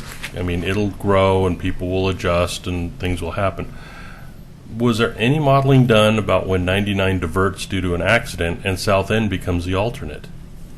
That is just going to crush South End. It already does when it happens. And now people are trying to get home and, I know it's, do we have a way to tell the state, no, you can't divert up South End? Because... Not that I'm aware of. No. Well, we can accidentally have construction projects happen at the same time. But lane closures. Yeah. Lane closures. It just seems to me that all the discussion that's happening about the impact to the South End coming down out that to me is kind of my big concern about traffic impact, is when there's a diversion. As far as it being the only way in or out, well, Holcomb's the only way in and out of Park Place, and Beaver Creek's the only way in and out of Beaver Creek. So until grids get built, that's the reality of all those concept plans. You're out on the end, and there's only one little, road that goes out on the end. So do we have any way to address, like 99 diversions, or is it just everybody's got to suck it up? Build a ferry. New Jersey's got a good plan on how to direct. Yes, that's true. But we got to get the governor's cooperation. So. We just won't tell the governor. That's right. So. I don't have a good answer what we would do when those occasions do arise. Essentially, when you lose such an important connection, whether it be 213, 99E, 205, there is that limited significant impact to the local road network that needs to fill that gap for that. Hopefully would be a limited and quick repair to 99E. Seems to me, based on just observation, it's about 2 or 3 times a year that there's a diversion, and it's always during the either AM or PM peak because it's people trying to get to or from work. And Damon, it's no different than when the city had Singer Hill closed, and people started coming up by Arts Tavern and came up Fifth. They came up Washington, and those of us that live in that vicinity experienced extreme gridlock. Well, I understand that, but the city could plan Singer, and they told people, and a lot of people adjusted schedules. But when there's a crash in Kenema, boom, South End becomes the new highway. And if 213's down, Molalla has traffic lights and it has an ability, but South End is rural until boom, you're in the middle of the city and you got one blinking red light, and then so But I think that what this plan does, though, is it starts to identify those long-term transportation intersection improvements that are needed. So as you do make that transition from rural to urban, you start to get that, the light's going to be needed at South End, Warner Parrott intersection. It's just a matter of when it reaches that level of service that improvement's needed. Can we arrange to have like a count happen right then, and then we can go to the state and say, there's a certain percentage of impact. Do our speed study then? Yeah. Yes. Okay, So how do we get things like what you're talking about and what I'll acknowledge former Planning Commissioner Jim Hall talked about in terms of getting some of these broader issues? How do we get some of these things in this concept plan? Do we put them in as footnotes, or we put them in the appendix saying that, oh, by the way, let's not forget to look at this, or let's not forget to do this, that, or the other thing? What's the best way to do that, Tony? So that, when we're not here in 2020, that somebody looking at this plan is going to go, oh yeah, we got to do that. I could attempt to answer part of it. There is some room left for additional edits to specific chapters and sections of the plan, specifically action items and recommendations that you could make and add as text into the plan. That's one way to do it. Another way to do it is just to add an addendum from the Planning Commission, which summarizes these action items that you want addressed, and it is inserted as part of the adopted plan and sent forward to the City Commission. So that's another way we could do it. Yeah. I think that sounds like a great way. When we think about this in layers, right? We've kind of had this area that was brought in. We had to come up with a concept plan and try to get an understanding of the larger infrastructure impacts, costs, and improvements that are necessary. And there's going to be, continued refinements to this as you get more information, as time passes, the development starts to come in. We're providing the framework, kind of setting the sidebars of where we want to work in between. And now we try to refine that more and more as we move forward and through time. And so, there's a lot of unknowns.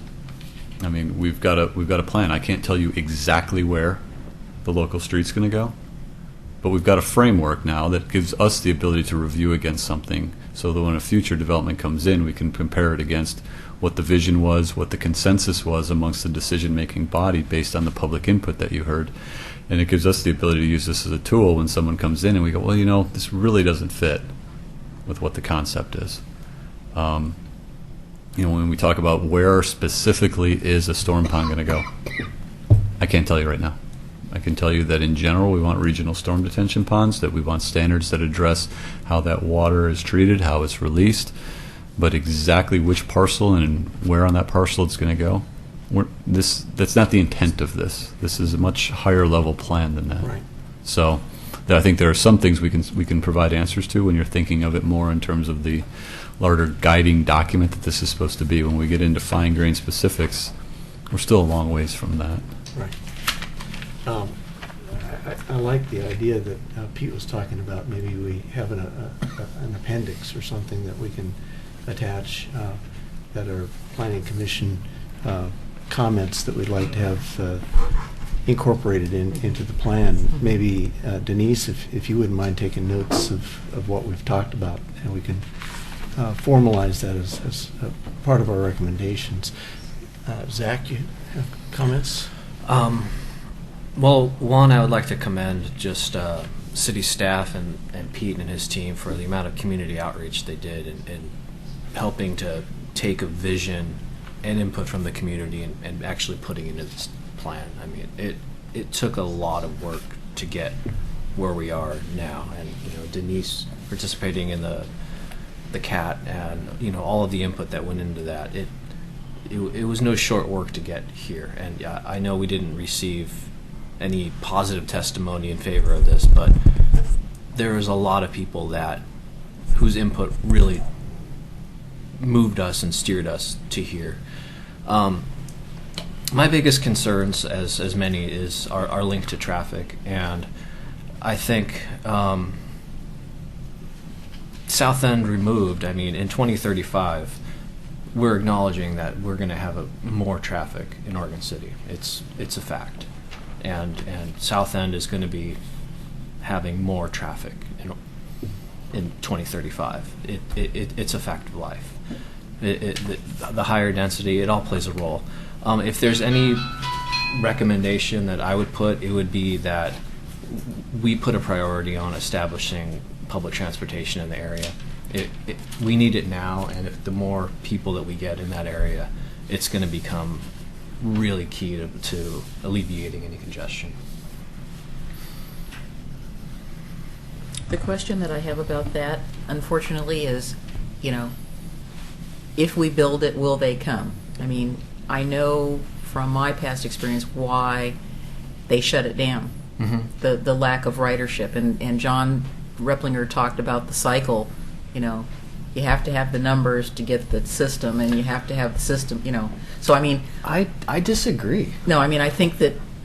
Oh, I know the argument of why they would remove it, but... Well, I mean, I'm not saying I agree with TriMet's reason, but that's what we've been told. Well, and I think we could look at a level of service based on the amount of business revenue that's generated in paying for TriMet, and are we getting the adequate amount of service considering the amount that our community is paying for it? And this is one of those underserved areas of Oregon City where, as a service, it could be a vital corridor. And if there's a way that we can express that, I think we should, you know, and you know, be it via a feasibility study that, you know, it's one of the things that we require. It could be argued that it's essential. Mm-hmm. No, I agree. Paul? Well, I went through Tony's memo, and then I looked at it again tonight as I heard the testimony coming through. And in terms of Title 11 compliance, I really think that the plan comes pretty close, and Metro, I think, has been fairly understanding in terms of what Oregon City is and the type of town Oregon City is and the rural character that it has, and recognizes the density that this area can handle. I think saying no to Metro might not be a very good idea, given that we should continue a cooperative relationship with that agency, given that they provide us lots of grant money, and other kinds of things that help us develop as a city. In terms of transportation, I think we probably need to look at a little bit more of a synergy between the testimony that we've heard this evening about some of the new traffic data that we've had and Metro's methodology by which they achieve compliance with the traffic requirements. I don't think that we could have had anything in Oregon City approved if we were to apply the numbers exactly the way we look at them in the ITE manuals. And I agree with Tony, or Mr. Conkle's memo, in that you can't use the ITE manual to approve a master plan. It just doesn't fit. You have to, you can use it to do a hospital or a gymnasium or a school in an individual, as an urban infill role, but not as a master plan. So I think that the Metro Regional Travel Demand Model is the more appropriate methodology for achieving compliance there. In terms of landslides, drainage concerns, I agree that this is a master plan. You can only generalize where those drainage facilities are going to go. Landslides, slope stability, and slope probably should be looked at a little bit closer in terms of where development is going to go relative to that, and there probably should be some stronger code standards in Oregon City where we have had a lot of slope issues, and there probably should be additional language, maybe not necessarily in the master plan, but there should be some sort of a recommended action measure or a policy direction asking for additional code language to address that issue. And possibly the incorporation of the Nogami maps, maybe a little bit more of a direct connection to those. In terms of water availability, I agree that that we have the first water rights. I'm sure that we're headed for serious trouble in the future when there is more demand for more urbanized areas for that water, regardless of whose water rights are whose. But then I would ask the question about whether or not there are adequate water systems in place right now to accommodate the plan, and how much more is needed in order to accommodate for that future development. But I think the most important thing to consider is that if we do nothing, I think we're going to be a lot worse off than if we look at this plan and adopt it, not necessarily in its current form. Maybe it needs a little bit more work.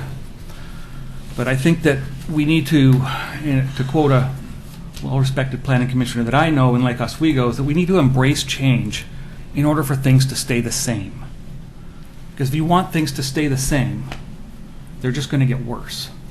And I think you're going to end up with more traffic, and you're going to end up with, you can't stop the traffic from coming into the community. You're going to just keep on getting more and more.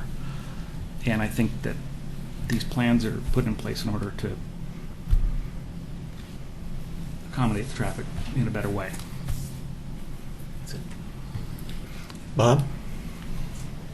Well, I'm not going to add to the words of wisdom that have been spoken here tonight, because I think that everybody's right. Jim, you made a good point. Where you been for 40 years? My God. Even myself. Okay. And Tom, Paul, you're right. Everybody's right to a certain degree, but Paul just hit the nail right on the head. We don't have any alternative other than to embrace change. It's our cross. We all bear it. We're afraid of it. We don't embrace it. It's an opportunity looking us right in the face.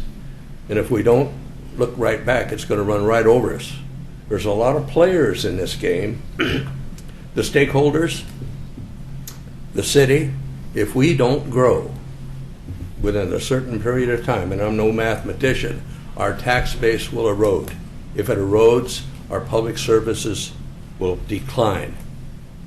and we won't be able to deliver those public services. We depend on a healthy tax base, and growth is the only way that you're going to get it. The players involved are not only the stakeholders and the city, but Metro and the state, and we've bent over backwards for public involvement on this thing. So I think that rather than be paralyzed by analysis, we've got to take the chance and move forward. And Denise brings up a good point as to how to engage all of these comments that have been made tonight.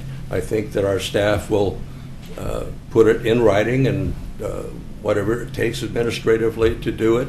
We've got the ordinances in place. This isn't going to happen overnight. A lot of us won't be here before the first nail is, the last nail, I don't mean the first nail, but the last nail is pounded in.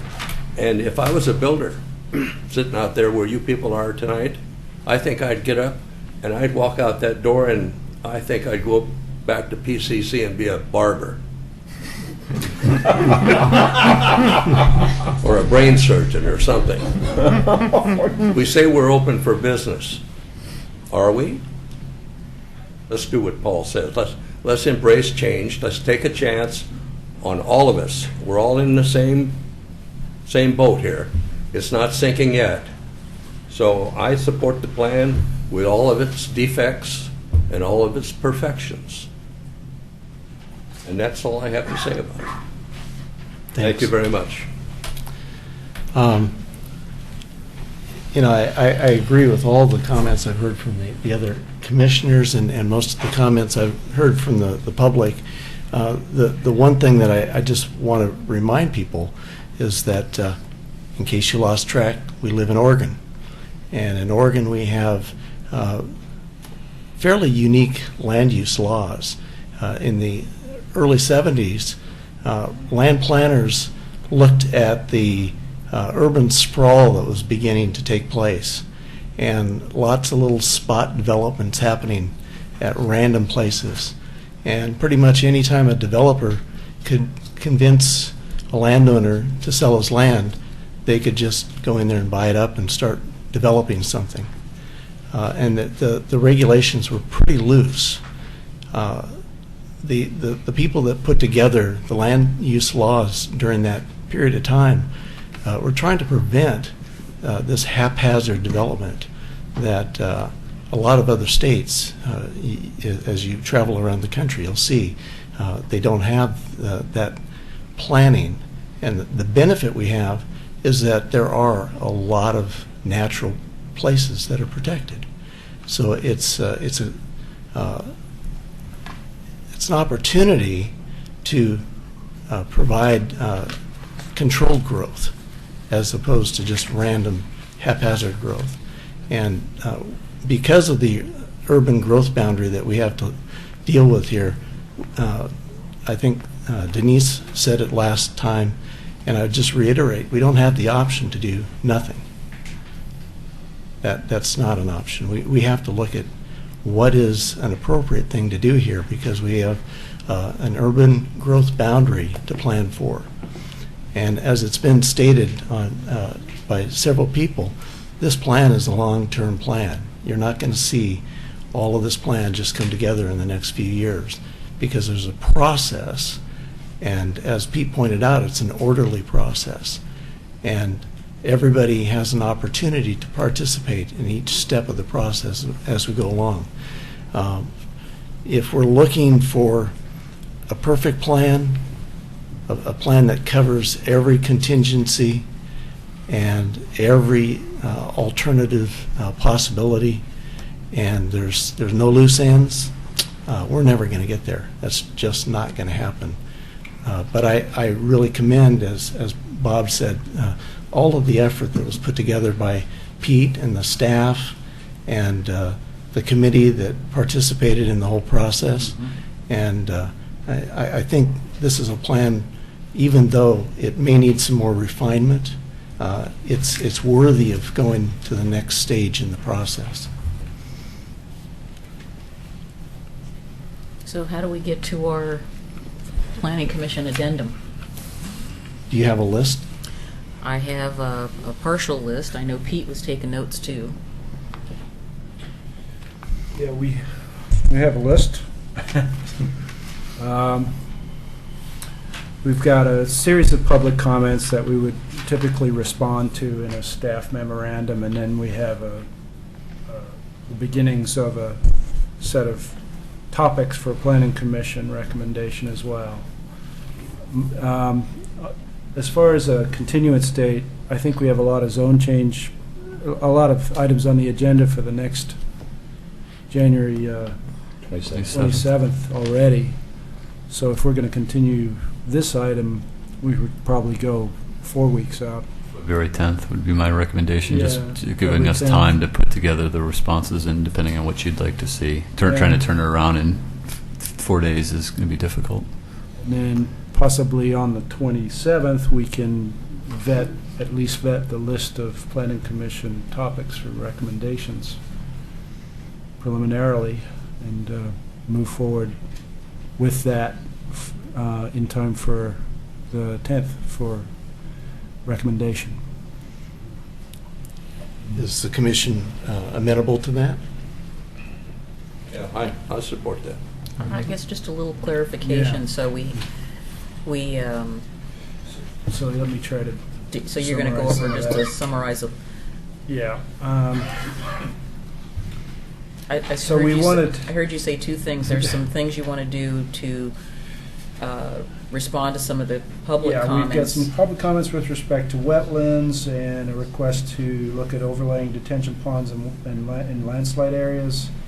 With respect to job goals 12 and 7, we can provide a response to that. A brief recap of the public involvement work that we have done. An overview of our existing regulations, 1744 for landslides, and what we did in response to the Park Place concept plan as far as amending the landslide ordinances back then. And then what else, if anything, does need to be done in that regard. A request from Commissioner Mabey to look at what accident route modeling had been taken into account. We may not have done this for this plan, but the transportation system plan for the county may provide some clues Yeah, there. don't generate anything new, just Right. yes, there's an answer, or no, there isn't. Yeah. That's fine. I think we need to provide further feedback with respect to the transit and public transportation discussion with TriMet still.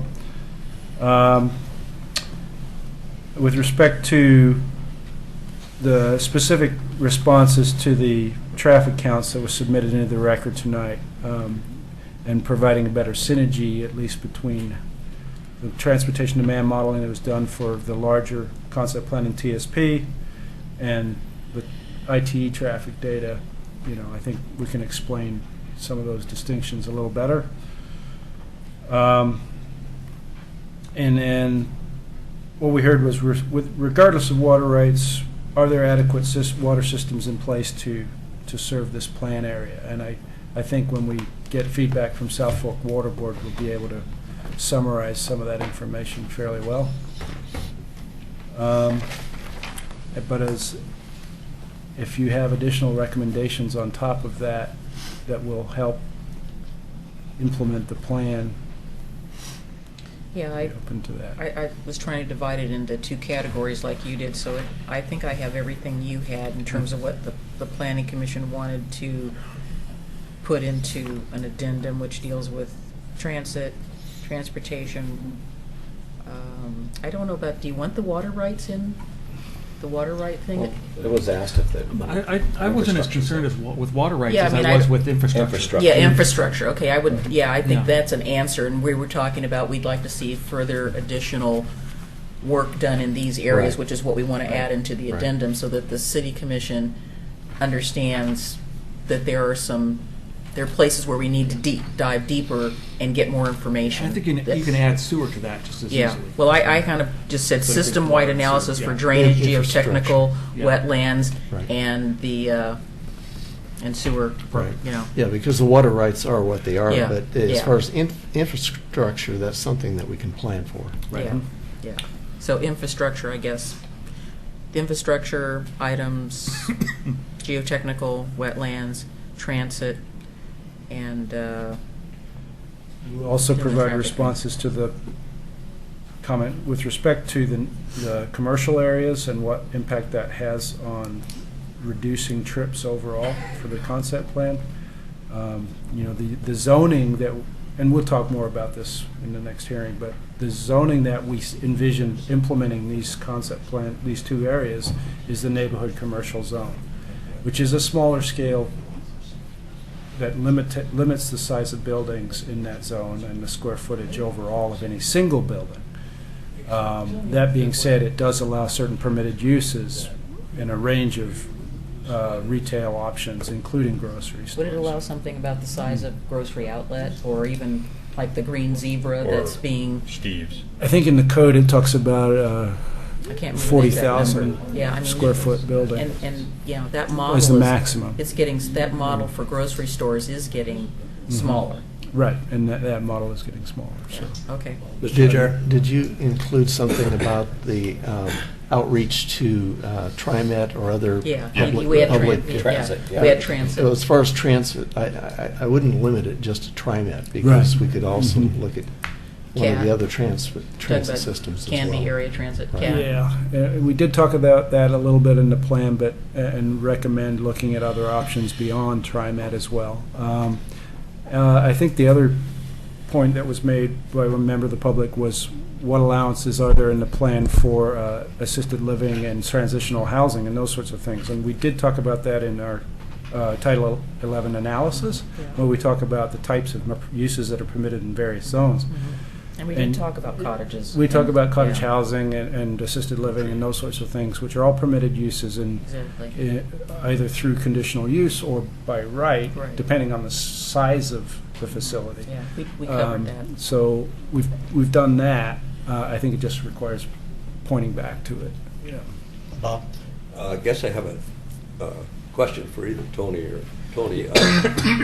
If in your administration of the plan, when it finally gets adopted, is there going to be a choke point at some time in the future with the issuance of building permits that you feel that the plan is not being implemented as discussed here tonight, with some of the concerns like, to be extreme, lack of water or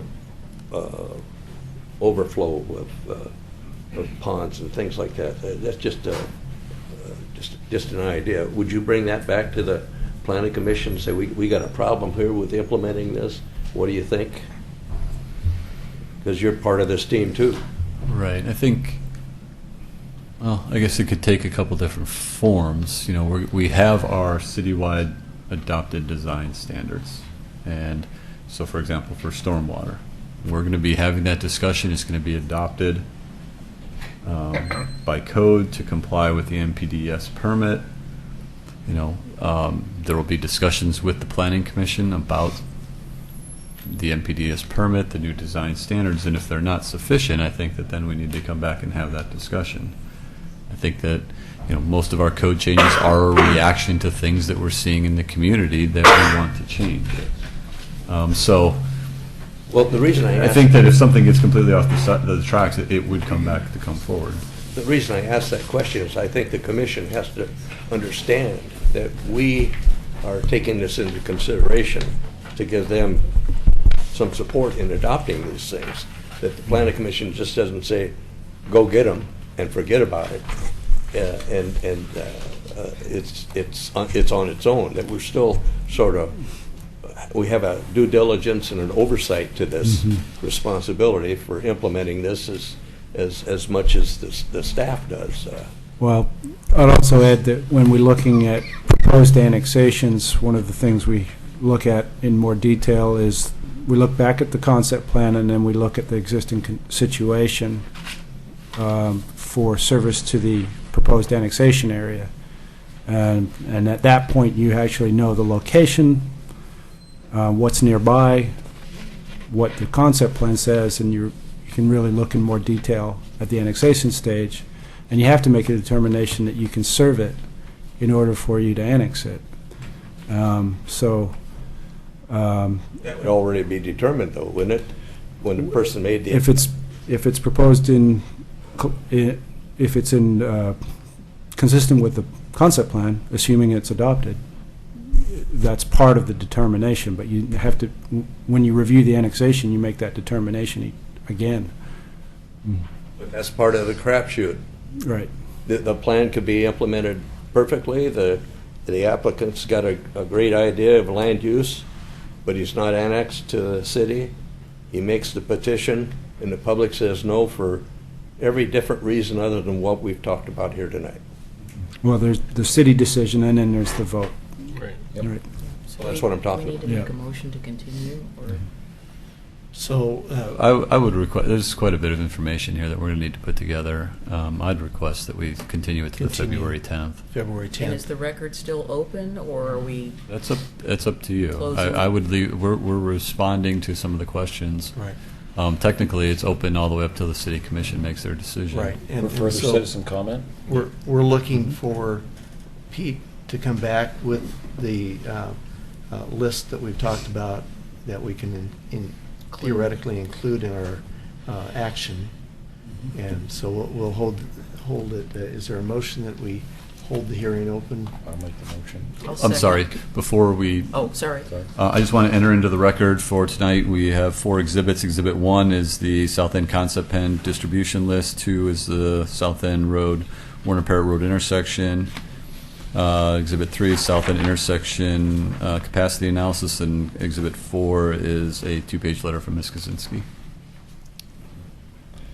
And making that motion, Mr. Chairman, before you make a motion, can I have somebody include within the motion that they correct the spelling of Mola Avenue Yeah, on we the know that. CCP map? Yeah. So noted. I see a Spell lot that, of, Jim. I see a lot of typos on I all think these I sheets. know, I don't know about you. You want to enter that into the record? And making that motion, did I understand Yeah, that I that does leave it open to citizen comment at the next meeting? That's what as we well? decided. Okay, Yeah, good. say- Just was wondering. Yep. Okay, so I then make the motion. Do I need to Say I spell it out? move. So the motion is to continue To continue the meeting until until February February 10th. 10th, And leaving the record open. leaving the record open, Record open. and with the understanding that planning staff will come back to us with either an amendment or an appendix to be attached to the concept plan of Planning Commission comments and concerns. Yes, I make that motion. And then Second. can we limit that, before we second, can we limit that testimony to the new information that's submitted to the record? You mean from citizen comment? Right. Is that too much? Excuse me. It can be done legally, but it is an administrative nightmare. Okay. From a practical Strike standpoint, it. because Never people mind. submit multiple things, and that requires us to use our judgment to Okay. redact things. Right. And since the record's going to be open before the city commission anyway, I'm not sure what that gain Okay, gets then I'll just us. have that go on record as an encouragement. You're talking about a traveler's advisory. Right. That's right. I would second that motion. Okay. Thank you. Commissioner Mahoney, Aye. Commissioner Maybe, Aye. Commissioner Henkin, Aye. Commissioner Espy, Aye. Commissioner McGriff, Whatever, yes, aye. Commissioner Kyle, Aye. Chair Kidwell. Aye. Thank you. Did you get Damon? Yes. Oh, he got you? Okay, I Maybe thought he you got skipped you. So this was moved to February February 10th. 10th because January 27th schedule It's already pretty full. full. Well, we'd have to They turn can't everything do that around that in 4 fast. days. Okay, just wondering. They're pretty super, Tom, but they're Oh, I not know. that super. Oh, sure they They're only super, not super duper. I was going to say super duper. We have another item on the agenda. Do we want to take a 5-minute recess? I'd like a couple minutes. Get a drink. So, Yeah. I don't know, I think they want us to get on with it. Yeah, Well, some people probably just. but if I'm not paying attention taking a because my 5-minute legs are recess. crossed, it's really not useful.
Where's Mr. Tony? Can we see the He ran away screaming. He's hiding in a closet.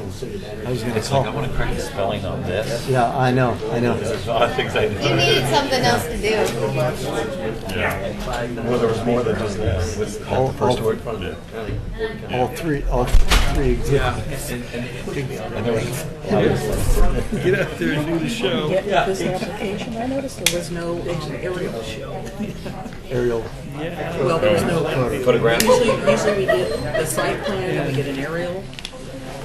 So does this next one take 5 You know, minutes? the way it is anymore, in my position, you know, you can't see person telling you not only what to say, but how to say it. Everybody's good. And when to say what. And I'd help you if you didn't do that Sometimes right. it basically changed. When I watched the video, you guys gave her 5 minutes, 2 minutes, 3 minutes. Because it's No, 5 minutes to people that were kids of native. that wasn't said on that tape that I watched. All right, are we on the 5 second? All right, They Mr. did 3 Kidwell. minutes to everybody else. Yeah, I'm not going to rewatch the whole hour and 15 minutes. But I thought that, I heard that. Okay, we're about to convene the next one. If people would like to take conversations outside or. Testing, 5 second rule. You're still here. We didn't lose very many. Can't get in it. Some people have to get up in the morning. Don't know. Paralysis, sorry now. Okay, the Planning Commission meeting is called back to order, and the next item on the agenda is PC 14-002, ZC 13-02, zone change from R10 Single Family Dwelling District to R6 Single Family Dwelling District for multiple properties located on Woodlawn Avenue. This is a quasi-judicial hearing, and so I'll be reading a script of procedures for this portion of the hearing. The public hearings on this land use application, which is scheduled tonight, a staff report has been prepared for this application and has been made available to the public 7 days before the public hearing. The staff report identifies the approval criteria that apply to each applicant's proposal. Staff has analyzed the criteria which are contained in the staff report. The quasi-judicial hearing procedure that the Commission will follow is set out in state law and the Oregon City Municipal Code. Hearing procedures steps are shown on the chart on the wall, which will be followed. Anyone wishing to speak should fill out a speaker's card and give it to the planning staff before the hearing begins. Speakers will proceed in the order in which their card is received. You should fill out your address on the card so the city will notify you of its final decision. For the public record, please begin all testimony stating your name. Testimony and evidence will be directed toward the applicable approval criteria. If you believe other criteria apply in addition to those addressed in the staff report, identify and discuss those criteria and explain how and why you believe they apply to the application under consideration. A person may submit any written material while the public record is open on each application. Any written materials received by the city staff during the time period in which the record is open will be placed in the record. Written materials submitted during the public hearing must be presented to the city staff in order to become part of the record. If a person intends for PowerPoint presentations, oversized poster boards, reports, pictures, or other exhibits used in their oral testimony to be placed in the record, copies must be submitted to the city staff while the record is open. If they are not given to the staff, they will not be included in the record. Any person wishing a continuance to present additional evidence and testimony or to keep the record open to respond to the new evidence must make that request before the public testimony portion of the hearing is closed. If the Planning Commission makes a decision with which you disagree, any issue that you may wish to appeal must have been raised for consideration of the City Commission or LUBA or both. Without raising the issue on the record with sufficient specificity and accompanied by statements or evidence that the city and all parties can respond, the issue will not be deemed appealable to the State Land Use Board of Appeals. In addition, the failure of an applicant to raise constitutional or other issues relating to the proposed conditions of approval with sufficient specificity to allow the local government or its designee to respond to the issues precludes any action for damages in circuit court. For each, let's see. Now we will open the Oregon City file for PC 1402, ZC 1302. And does any commissioner have any ex parte contacts or conflicts of interest or bias or any other statement to declare? Has any commissioner visited the site? For the record, if you've visited the site, please explain. I did visit the site, and I'm very familiar with the Brookside Estates subdivision, which is adjacent. Not me, nothing. I'm familiar with the general area. I had friends on Woodlawn years ago, so. I visited the site recently by car. I have friends on Woodlawn. I walk my dog over there. I live over there. So, yeah, that's pretty much it. I have no familiarity with the site. I'm generally familiar with the area, and I've driven through that area on some occasions. Okay. Does the audience have any questions for the commission on their declarations? Seeing none, we'll proceed with the staff report. Thank you. My name is Laura Turway. I'm a planner with the city. So I am here to present to you planning file ZC 1302, which is a request for a zone change. There's no development proposed at this time. If they want to do some type of land division or something like that in the future, they'll have to submit a new application, and that will go through the process at the time. The current properties are zoned R10, which is a single-family residential zoning designation. The proposal is to go to the R6, which is also a single-family zoning designation. The primary difference between the two would be the minimum lot size. 10 is 10,000 square feet, and 6 is the 6,000 square feet. You'll notice it's a variety of different properties that are combined for this proposal. The tax lot numbers are shown on the screen as well. So let's take a closer look at the site. It is around a variety of properties. Most of them of the site itself consists of single-family dwellings. There are some vacant pieces here and there. It's adjacent to a variety of other uses, such as single-family dwellings or some duplexes behind on the adjacent Hazelwood Drive as well. We take a look at the zoning. There's a variety of zoning designations nearby. You'll see the subject site is R10, but we'll have R3.5, which is the 3,500 square foot lot minimums, which allows single family and duplex, a little bit different design types there. And then the R8, which is an 8,000 square foot minimum, all adjacent to the site. The site is close to Warner Parrott Road. We know that is an arterial road. The comprehensive plan map is for low density residential. Low density residential contains 3 zoning designations, R10, R8, and R6. Since they're proposing to go from R10 to R6, they're not proposing to change their comprehensive plan designation at this time. Again, they're adjacent to other comprehensive plan designations, such as the medium density residential. You'll see in brown on the screen. There's a variety of approval criteria. I didn't put all of the approval criteria in here. It's all listed in your staff report, but I did want to go over some of the more important ones. The zone change criteria, there's only a few in our code. but really the big one is consistency with our comprehensive plan. So I did want to dive into that into a little bit more detail. We did receive some public comments. One was received prior to issuance of the staff report, and then we had a couple more that were received tonight that were on the dais for you. And a lot of them do talk about comprehensive plan criteria, so we will go into those in a bit more detail.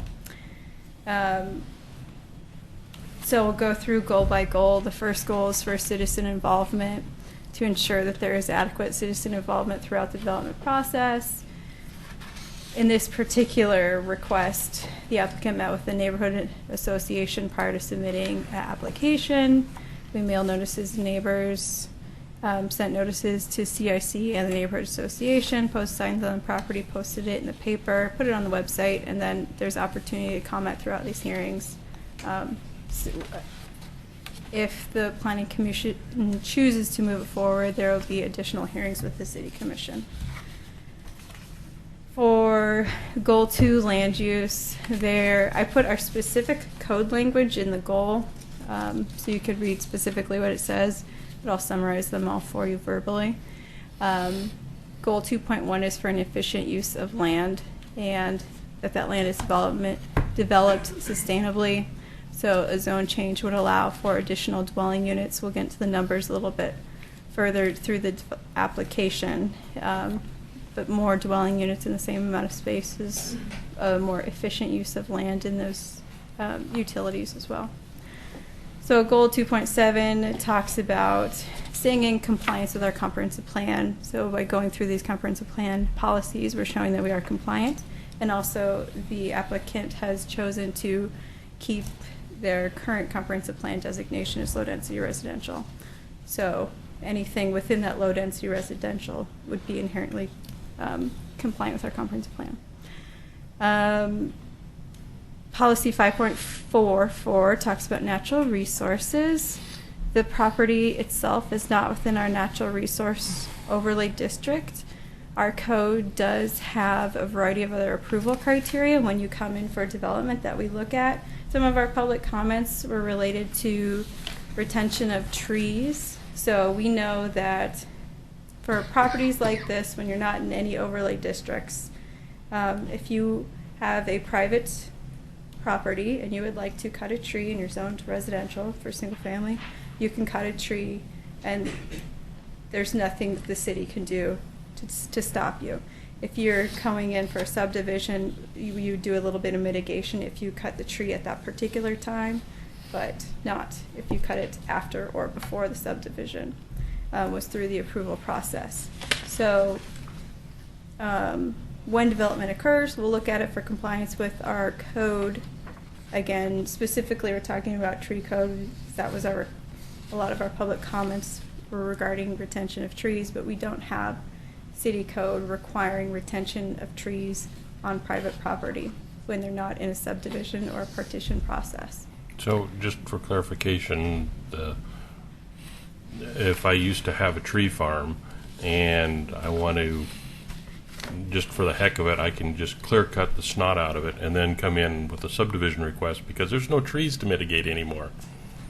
Correct. If you're not within an overlay district, when you're in overlay districts, there's other reasons why we have retention of trees. But if you were to cut it and then submit an application, there's nothing we could do. If you were to submit an application, the application says, I'm going to cut the trees, then we have mitigation for you. So it just depends on your timing. Okay. Don't do it. So, of course, we would encourage you to retain as many trees as possible. So goal 6 talks about land use. We want to be efficient. We want to make cars go where they're supposed to. We want to limit the amount of distance that cars travel. We want to provide opportunities for walking and biking, especially to good destinations of employment, shopping, etc. So we believe that the zone change does comply with this. They'll have a more compact development pattern. There's a transit line that goes from Warner Milne up Lynn, and so that's a slightly more than a half a mile away. So you're near a transit line, you're near an arterial. and you'd get a little bit more efficient use of land with a higher zoning designation. Also, we had some comments talk about sidewalks to help move people from place to place. Again, that's something that we don't look at with the zone change. We would look at when a development application comes in. So this, of course, is for multiple properties. It doesn't have to come in at the same time. As it comes in piece by piece, and we would get sections of sidewalk, and eventually they would all line up. So our code now requires that we have connectivity with streets. We have a maximum block length of 530 feet. And then it also requires things like sidewalks. So we would start to see amenities when you'd start to see development occur. Housing, we want to maintain our existing housing stock, and we want to make sure we're in compliance with the comprehensive plan. Since they're maintaining, again, the low-density residential, we believe we're in compliance. The last sentence of policy 10.1.1 says, maintain existing comprehensive plan and zoning designations where appropriate. Staff doesn't believe it would be appropriate to maintain the R10 zoning designation given that you're adjacent to an arterial, you're near a transit line, you're near a 3.5, so it does, there's no, we don't believe that there's an argument to keep it at the R10. Goal 10.1.3 also looks at a variety of options for housing. So we want to look at a variety of densities, a variety of housing types. In this particular case, we're not proposing to change the housing type. It'll still be single-family detached. We did a quick analysis of the square feet of land in the city that are zoned residential that are not within the river. And 63% of our land is in R10 and R8. So if we were looking for a variety, R6 might be appropriate. Goal 11 looks at public facilities. We want to make sure that public utilities can be served for these subject sites. Our development services has reviewed the application to determine that public facilities can serve future development. Again, we'll look at that in a more close manner when development occurs, and then also when development occurs, single-family homes will have to pay system development charges for other amenities such as parks, transportation, etc. The policy 11.1.4, again, it's asking for utilities which are available for future development, and we're keeping the same low-density residential comprehensive plan policy. The last one here, thanks for bearing with me through these word-heavy slides. Transportation. We have a couple goals and policies on transportation. We had the applicant hired Charbonneau and Associates to do a transportation study. We had John Ripplinger of Ripplinger and Associates, the city's transportation consultant, review that study, and both of those reviews concluded that there wouldn't be a significant impact on our transportation system. The scenarios listed show you how many dwelling units and what the peak trips are, so there's no mitigation required for the differences in dwelling units between the zoning designations. Again, when they come back with a partition or a subdivision, we'll have to look at it again, and we will look at more specific site requirements, visibility, street layouts, and things like that. Also, when development occurs, we will require a shadow plat that shows how you will provide transportation opportunities to your adjacent neighbors. We do that so that when people do bits and pieces of development, the whole picture makes sense. Even though you're building a part of the picture, you're not blocking any of your neighbors out. So we can get that connectivity, that street length. We can comply with our maximum block standard and things like that as well. So with that, staff recommends that the Planning Commission recommend approval of planning file ZC 1302 to the City Commission. Their first scheduled hearing date is February 5th. We have a couple items to be entered into the record, this presentation tonight, and then the public comments. There should be 3 that were received again from January 6th that were all on your dais. 2 that were entered into the record, or 2 that were submitted tonight, and 1 that was submitted at the end of last week. And I'm going to leave you with these comprehensive goals and policies on here for you to reference as well. If you have any questions, I'm happy to answer them for you.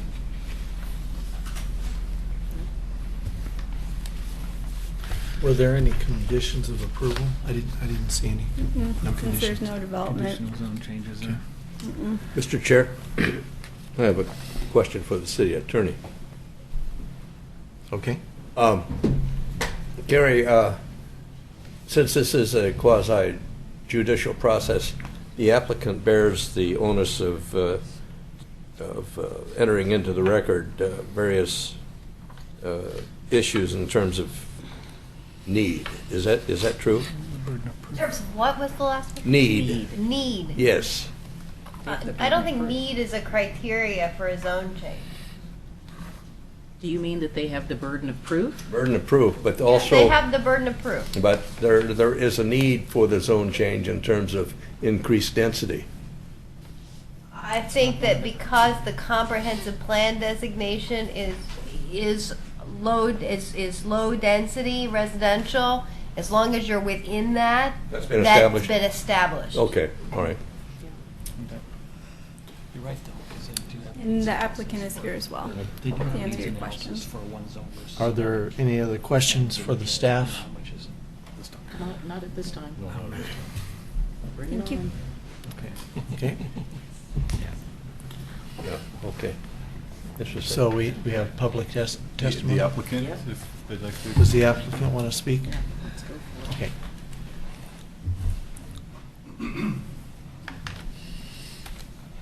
My name is Mark Westerman. I live at 1009 Woodlawn. So, and I am the applicant along with the other neighbors, but I'm the primary applicant. And I guess it comes down to our reason for doing this is long ago when Clearbrook Development was put in, they zoned that RE. And that ended at our property line. And so R10 then, and if we're going to continue development, which is what our Mark, wait a second. I'm sorry, which is what our purpose is, then we have to rezone. And the reason we went with R6 is because it doesn't really affect 1009 or 1019, but when you get to 1033 and all that property there, as well as 1012 across the street from us, in order for them to do much of anything, they need to have R6 to make the most use of 1033 and also 1012.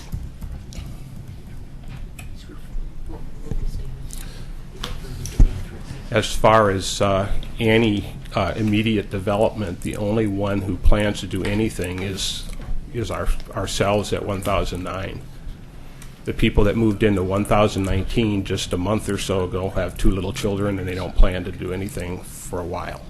And 1033, they don't seem to want to do anything right at the moment either. They still have kids that are around the house and stuff. But Are there any questions for the applicant? yes. I guess the group of you that are all on the one side of Woodlawn makes sense. I'm just curious why you have included the one property and if there were any other properties that were approached that just chose not to be part of this application. There were no other properties approached. I just went around to the neighbors and whoever, there was only the ones that I talked to that were interested. The rest of them weren't. I mean, the ones at the other properties didn't have property that they could rezone and do anything with, so they weren't interested. The one across the street, and he is here tonight, when I first went to the planning office and talked to them about this. They said to get as many people involved as possible. Well, Marv was interested because he has a back piece of property that could be developed at some future date. That's purely it. And which one is that? 1012. It's the one across the street. Across the street, Yeah. okay.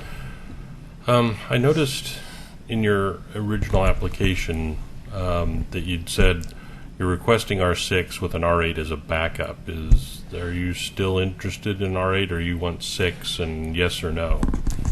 R8 or R6 to me doesn't make any difference. Okay. The one that makes a difference too is at 1033. Okay. To get any R8 would affect substantially what they would do in the future. Okay. And did I read that 1033 and then that little knob that's a separate tax lot is all part of their parcel? Yes. Okay. When 1055 sold just a year or so ago, or a couple years ago, they sold I that just off. was making sure what I read was what I read. Sure. So, okay. Other questions for the applicant? Well, I guess I'm a little confused in terms of the intent for doing this now. Is there any plans to, in the near future, to subdivide this property? Just 1009. Just 1009? Yeah. What happened in the last 2 or 3 years was the properties to our north developed.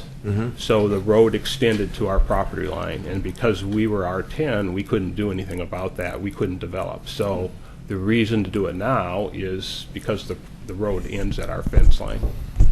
Okay. Okay, so I guess I've got a question for staff or the applicant. If you're just developing 1009 now, are there plans to do any kind of shadow platting for the area, or is this going to be an incrementalized serial partition?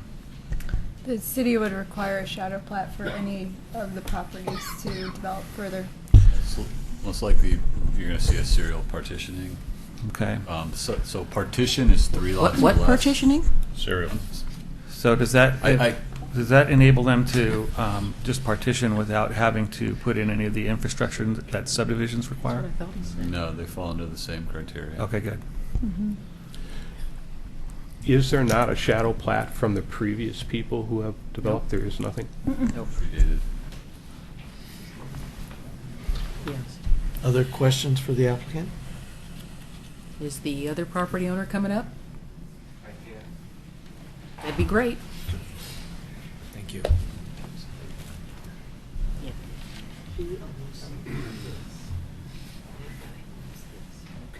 Marv Webke, I'm at 1012 Woodlawn, across the street, and no intention of doing anything now. I'm getting older, the lot's big. I might decide that this is too much work for me. We want to, at that time, we'd probably take the back parcel and build a house for ourselves. And if the kids wanted to move in the front, we'd let them, but I don't think they'll want to live that close to us, so that's not going to happen. You keep Good asking them to mow choice. the lawn. At this point, it's just to go along with the rest of the neighborhood, which is all R6, and the whole cul-de-sac is R6, so that'd be my only reason to be involved. When you say cul-de-sac, you mean the Woodfield Court cul-de-sac? Yes. Yeah. Okay. Years ago, I think it was all one property based on ours. Can I ask the size of your property? Pardon me? Is yours an R10 right now? or Ours R10. Yours is R10 right now? How big is the lot right now as it exists, you know? It's 360 feet deep and 135 foot in the very back. Does your house sit more towards the front of that property? Yeah, it's based 80 feet from the street.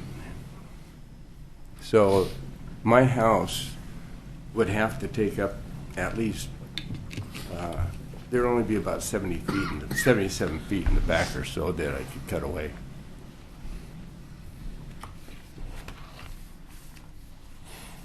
Okay. Any other questions, comments? Okay, thank you. Any other applicants to speak? No? Okay. I have a question for Tony, I guess. The just heard testimony that the Woodfield Court area is R6, but it shows R10 on our map. I believe it's R10. Okay. Yeah. Okay. Yeah, it's not R6, Okay. unless I've lost my mind. Well, I mean, Could have happened we put tonight. enough of these maps together. I can see how we miss a spot. So, okay. Thank you. Okay, do we have public comments? We do. Mr. Hall? We've seen him before, haven't we? No, he's a stranger here, stranger in these parts. Hello again. My name is Jim Hall, and I live at 1006 Clearbrook. Now, the real issue here is who benefits from this? Is it the neighborhood, or is it the applicant? And ultimately, a developer.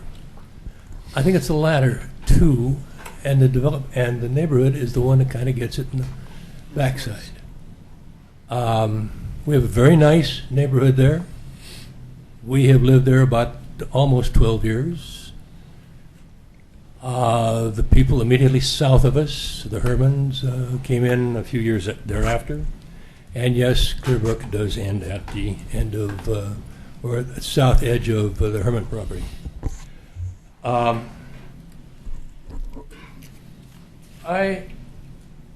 will suggest, and I've seen this happen, I don't know how many times, and more times than I wish to count.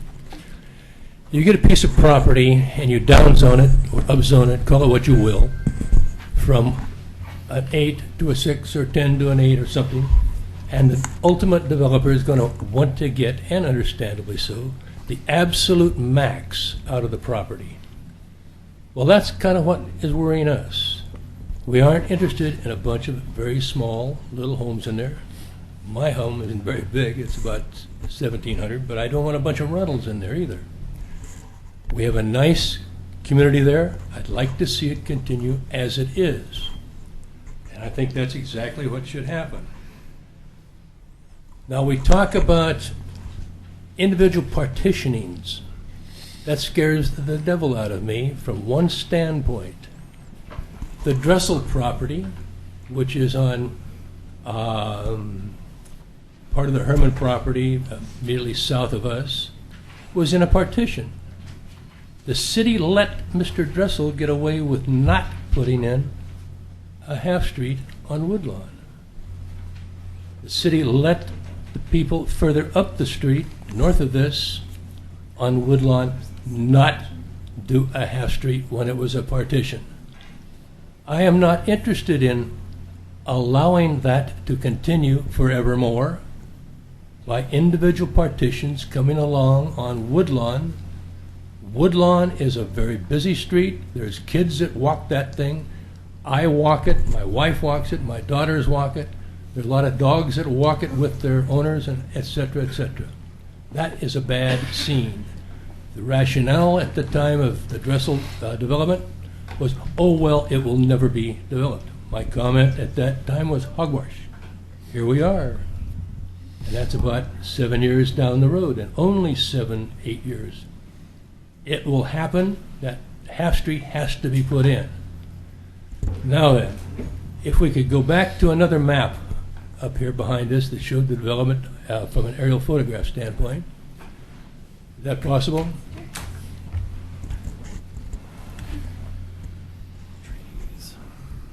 Right there. Now, you can see where Clearbrook comes in. It's there where the DR is indicated. You can see where the back portion of the Westerman property is, the back parcel. That line is going to have to be moved to the west. That's what he's talking about. That's in keeping and is essentially aligned with the Dressel property, which is immediately to the north. Now, the piece that is 1019, he's got a major problem. If you see there are buildings back there where the 9 is of the 19. There's insufficient land there. Couple more sentences. Go ahead. Go ahead. Finish your thought. What I'm getting at is that there's insufficient land there to do much of anything except get a lot on the east side. They'll cram homes in there. And that's what I'm not interested in, is cramming homes in. Now, there's one thing also in this, and that is a procedural matter.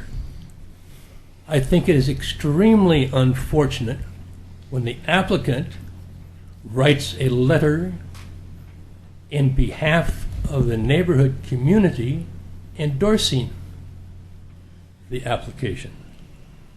Mr. Westerman wrote a letter in behalf of the South End Neighborhood Committee endorsing this. He's the applicant. I think that's self-dealing. I think there's a conflict of interest there someplace. At least that's what I learned someplace along the way.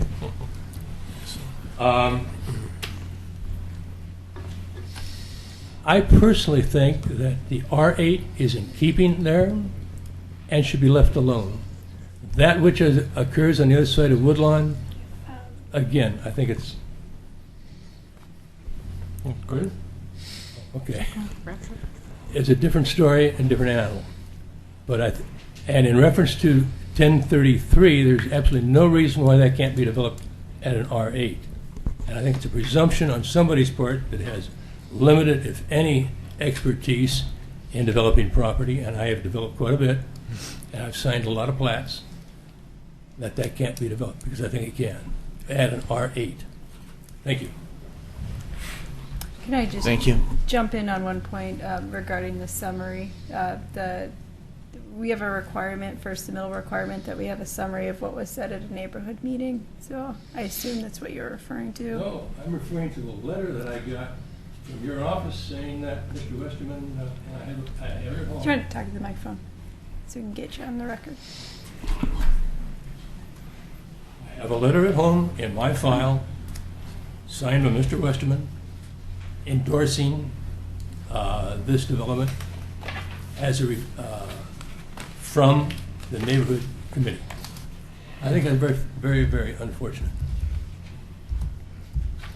I would not be opposed to an R8, but an R6 I definitely am. Okay. Okay. Thank you.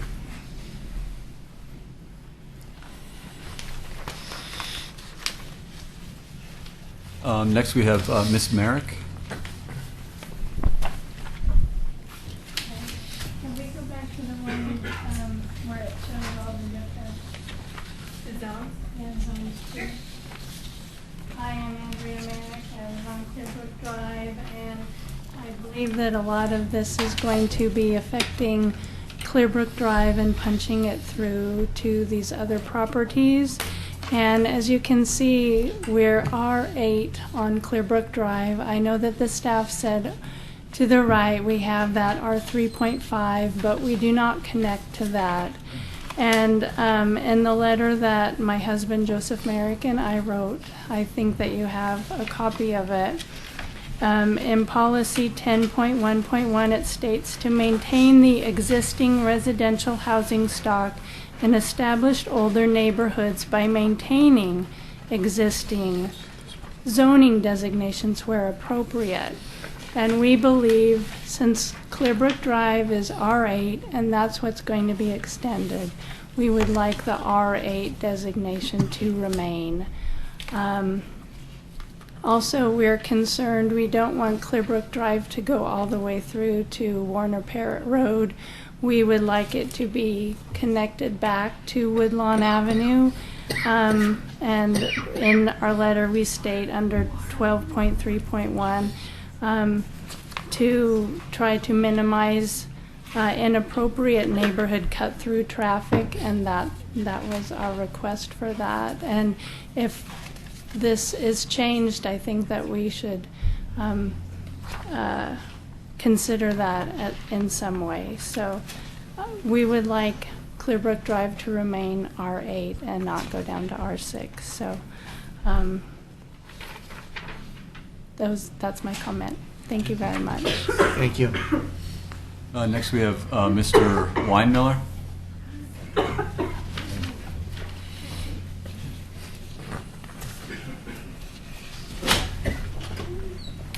Thank you. My name is Richard Weinmiller. I live at 994 Hazelwood Drive, and my concern is, A, the Clearbrook Drive going through, because if they change it to R6, I'm going to have row houses behind my house. I have 25 feet to my property line, and you're going to have 60 by 80 foot lots or 60 by 100 foot lots behind my house. My value of my property will go down just about like a rock. If I have 2-story row houses behind my house and there's already a 4.5 foot offset on the elevation of the land, you're going to have everything. I mean, it's just, I'm totally against it. I moved there 18 years ago, and if they extend Clearbrook Drive through, every one of us are going to get hurt as far as value property goes. So, just to be clear, do you object to going from Object R10? to the whole thing, Okay, personally. so R8 wouldn't... R8 wouldn't do me, it'd be the same thing. I mean, I literally have 25 feet from behind my house to my property line, and if you put a R8 or a R6 in there, your lot sizes are going to be so small that you're going to have, if you extend Clearbrook Drive, you have to have an offset in Clearbrook Drive in order to even get a 8,000 square foot lot into that property itself. And where you turn it out and go back onto Woodlawn, it's going to make a huge difference on whether that road is going to cut back through my house or my neighbor's house. You're currently on an R8, not the I'm R8. currently on the R8. I'm the last R8 on Hazelwood Drive. So you're right next to the R3.5 right Right, now. right. And you're opposed to R8s behind you. Depending on where the road goes, because if you bring Clearbrook Drive straight down through where Clearbrook is and you bring it straight down, you can't put an R8 lot in there. And that's why I'm against the R6, because there's not enough room between my property line and Clearbrook Drive to go straight down through there. You can't even put an R8 lot in there. So I'm going to end up with a developer, right. I'm going to end up with a developer that's going to come in here and build an entire section of row houses that are 35 feet. 2 stories, 2.5 stories tall, all the way back through the back of my property. And so that's assuming that Clearbrook would remain straight and not Right. curve like I see But Hazelwood we don't Drive, have any that's gonna curve. designation on where it's going to curve out. That's the question. I see. If it's going to come and curve out through the second lot down there, and they're going to put R8s in that other area, then that's somewhat more agreeable by me. But if it's going to come straight down through and all they're going to do is offset and put R6 lots in there, I'll put my house up for sale. I move out of Oregon City, move my business. Are you 994? 994. Oh, okay, all right, yeah, it was kind of covered up by the Yeah. trees. Yeah, there's no room for R6 lots there where Clearbrook is, and that's one of the reasons I'm against the road coming down through there. Okay, thank you. Thank you. Great, thank you.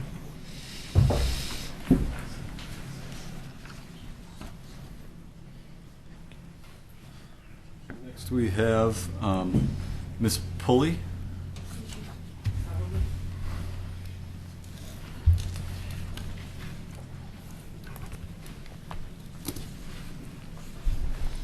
Hi, my name's Nicole Pucci. I live at 990 Hazelwood Drive. I'd like to reiterate a lot of the comments Mr. Weinmiller made. To try to draw a little bit of a picture, if you stand in my backyard right now, I can't even barely see if people are in the backyards of these homes on Woodlawn. I don't know when people are out there. I don't know when they're barbecuing. There's room, there's trees, there's wildlife. And this is going to change to a 2.5-story house looking down into my backyard. If this change is going to happen, which will lead to development, and I understand that's not proposed yet, but it's the direction it's going. It's going to completely change my property values, and it will change the essential character of my house, which is the #1 reason I moved to that house. I loved that backyard. So that's what I wanted to say. Thank you. Nicole, you know that we can't regulate what type of a house goes on a lot. We don't have any control over That's it. my point. if this change is made, different houses could go in the properties. Sure. So no change means I don't have to worry about that. Did you talk to Mr. Westerman? No one's talked to me about anything. I got something in the mail. Yeah, yeah. So it doesn't matter what they're saying is going to happen. If the zoning changes, there's no control over what could happen. And therefore, my property value certainly could go down. Okay, well, he could build a house back there right now. Could. But there's a much greater chance of that happening with the zoning changes as that encourages development and smaller plot sizes in that area. It is going to change the essential character of that house. That was the reason I moved to that house. I have a friend that lives in a different part of Oregon City. She can see 5 back doors in her backyard. I didn't move there. I moved on Hazelwood. Thank you. Thank you. Next we have Ms. Hogan. Oh, she's not here. Kathy left, I think. She left. Okay. Ms. Hall.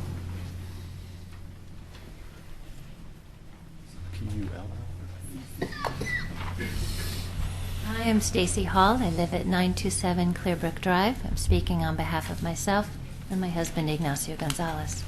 We understand the desire to develop those lots. The concern that we have is not to go to R6, but to keep them at R8, which is in keeping with the neighborhood. We would want to ensure that our neighborhood maintains our property values and livability, and that we maintain this great character that we have in our neighborhood. We value Mr. Westerman and his desire to develop along with the others, but we would really encourage R8 to be what we pursue. In my letter that I submitted, we talked about the trees, and I hope many of you value the tree canopy that we have. If we have larger lots, we can keep more of those trees. That helps with our air quality and with our wildlife and just the nature of the neighborhood. We also are concerned about the increased traffic on Clearbrook. As was discussed earlier, we wouldn't want Clearbrook Drive to come straight through to Warner Parrott. There already is Woodlawn that comes on to Warner Parrott. We would encourage the street to come back instead from Clearbrook and connect to Woodlawn rather.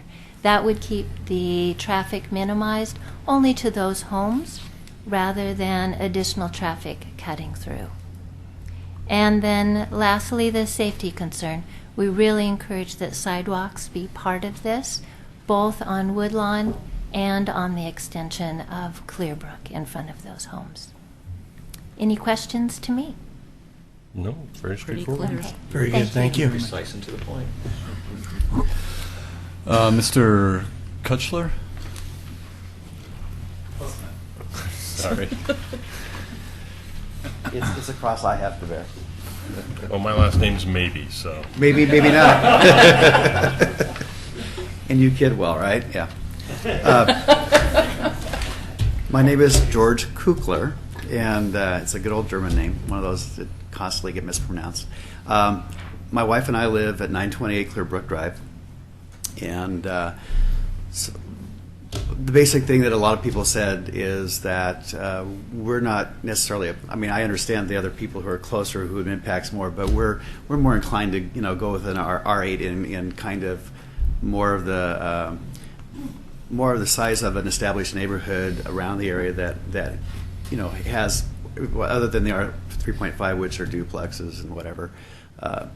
R8 makes sense, but not sure how it fits in with what they're trying to do, and also meeting goals of kind of, well, not goals, but keeping in line with the neighborhood, because we do believe that Clearbrook should not also end into Warner Parrott, but should somehow be continued to make a loop or something into Woodlawn. And I'm not sure how that would ever work out in the scope of planning, because the planning here seems to be, do we go to R8, R6, what do we do? But then there's, I think, a responsibility to figure out what to do with Clearbrook, because we don't want to go to a bunch of flag lots. I think flag lots would be totally incongruous with the area. There's already enough in the area as it is. And to have a good livability in the area, you need to have good road access. And not continuing the road and concluding the road causes emergency vehicles to have difficulties in getting in and out of the area, because they kind of, fire trucks would have to back up if there was any fire. So we'd highly encourage completing the road, but completing it onto Woodlawn. And I don't know how you get the neighbors to do that, because it affects what they, or the people who are trying to do this would affect what they could or could not do, or how many lots they could get out of it. And again, of course, where it's placed would make a difference on the existing people who live on Hazelwood Drive. So I think it's a tough decision to make. I don't think it's a clear-cut thing. I'm totally against R6. I think R8 would, for our purposes, would be better. May I ask you a question? Yes. I'm looking at the map right now, and across from Woodland Court, there looks like there's a road coming off of Woodland Avenue going into Clearbrook, but it doesn't. Is that continuation of Woodland Court, or is that its own? Pin Oak Drive. Pin Oak, that's Pin Oak. That's right there is Pin Oak. That's right here. Yeah, that's Pin Oak. Okay, sorry, I didn't see it. I'm looking at this map that's up there. And the only other thing, if you remember the other slide that was up there that showed the actual tree canopy, I mean, I know trees aren't a part of this, but if you look at it, it's a solid bunch of trees, and it really makes a huge difference to wildlife in the area. It's a conduit. There's a coffee creek that runs behind our lot, or not our block on the other side. And so there's just a lot of wildlife that moves through, and it's a continuous conduit. So to take that out it really should be considered part of, looked at from that standpoint in the city. It's a huge asset to the city as it is. So thank you. Thank you. Thank you. Ms. Rickenbach?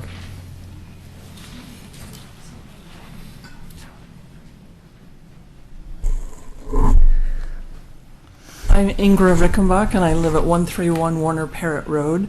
And I just wanted to clarify for the people, well, I'm the treasurer of the South End Neighborhood Association, and we had a meeting, and Mr. Westerman came to the meeting, and he did get the approval of the Neighborhood Association for the backing for this change. So it wasn't something that he just wrote, but it was approved at the South End Neighborhood Association meeting. And I find it interesting that some people want their property value to be kept up because of other people's property versus their own property, because the people on Hazelwood Drive, they have maybe 25 feet, but they're taking advantage of the backyard of all the other people. And I know the Westermans, I know the Carlsons, I don't know the people who live in between. I know who used to live there. And those are nice deep lots that were great when you had lots of children and they could run and play. And it's getting now so that we need to have more density in the neighborhood, and I believe that that's a good place to put it. Ingrid, quick question.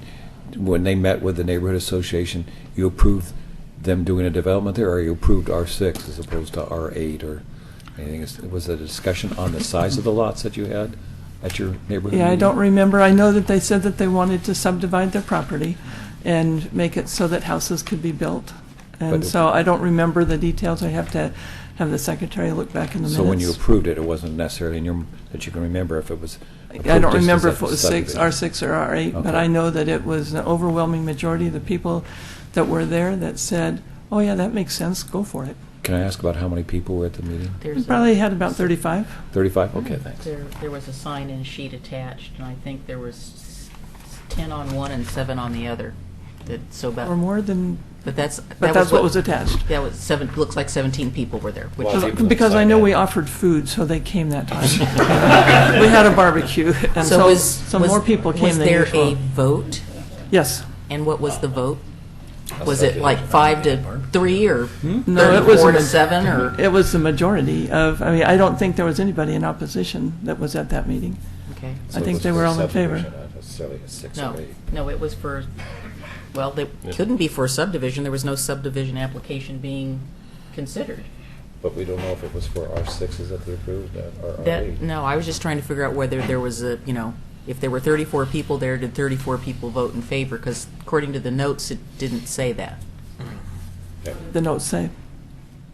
Just said, It they just said said- to go for it. No, that was Mark Westerman's notes. Yeah. There was another Oh. piece of stationery in the packet with the South End Neighborhood Association on it. By our secretary.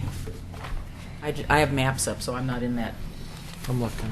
We'll 22 look through the attendees. record. But It's I in the do know record. that the people who were there were in favor of it, and it was more than the normal people who come to a neighborhood association meeting More than we get. because we had hot dogs. So, Yeah, and the notes say 22 attendees. Pardon? The notes say 22 attendees. 22 attendees, but there wasn't anything in there in terms of what the vote was. No. Okay, that's what I thought. I just want to make sure I read it correctly. I was just trying to determine if there was any discussion on the lot sizes when they approved that, or if they just approved. It doesn't It's say. real- No. It's so generic, it's hard to tell. Yeah. It does say the hot dogs were delicious, though. And no, we're not serving hot dogs at our meeting. So, if I may, just real quick, I'm just going to read it. Ms. Mark Westerman, South End Neighborhood Association, read.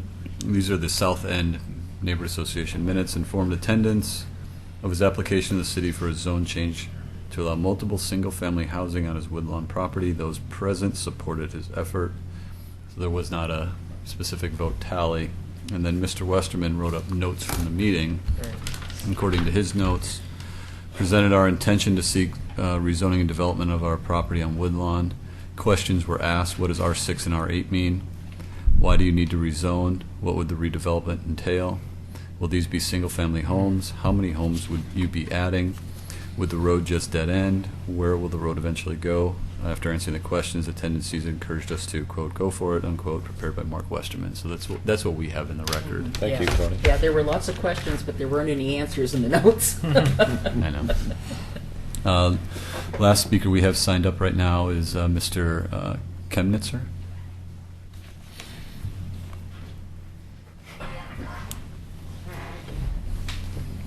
My name is Bill Chemnitzer. I own the duplex 996998 Hazelwood. I'm also friends with the person that owns the 1002.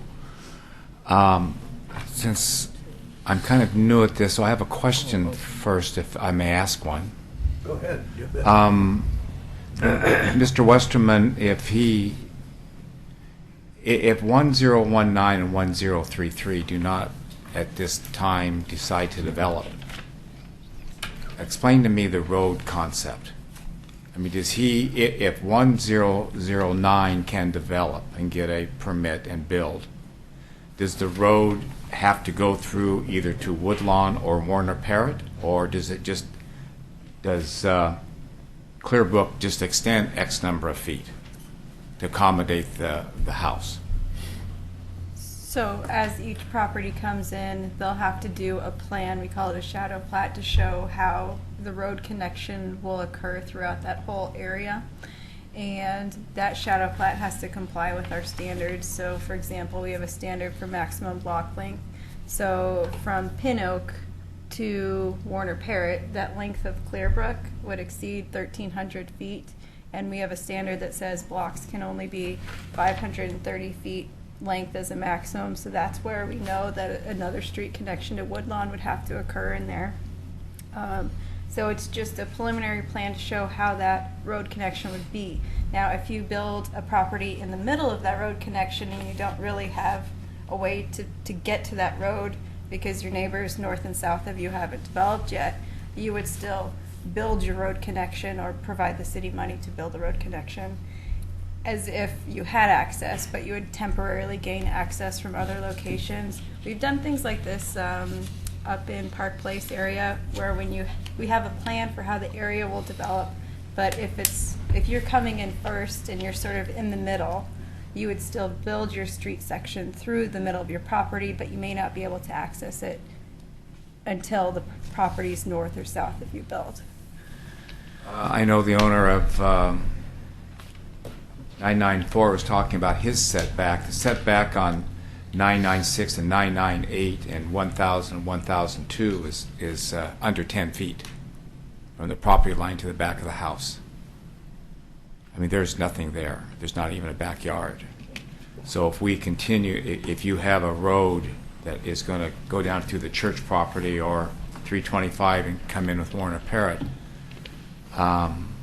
you're either going to have a road close to that line or you're going to have a house close to that line. And I live in Gladstone, and I've seen this happen on 2 different occasions.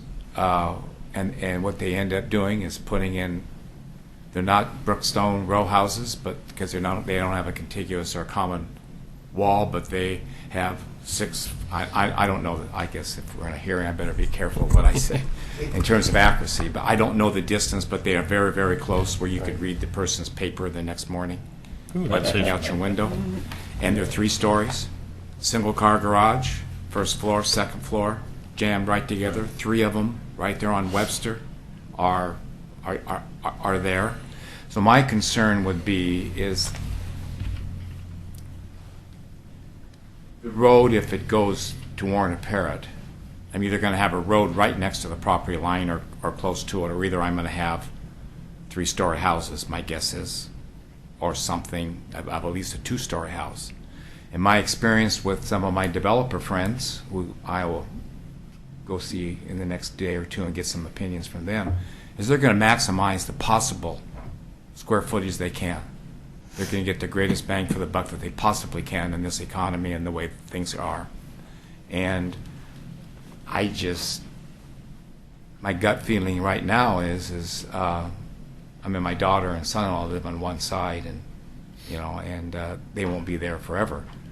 But it's just that road really, and the houses concern me about density.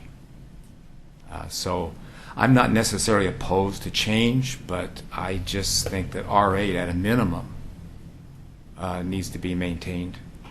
And in a perfect world, let the tree canopy and the animals have a place to roam and grow. Thanks. Could you answer just one quick question? When were your units built? I know they're 1973, 4, 5. Okay, that's kind of what I was thinking Something prior to the like that. 80s. And our zoning requirements were quite a bit different back in sure. the day. And just a little, both R8 and R10 have a 20-foot rear yard setback for both of those zones.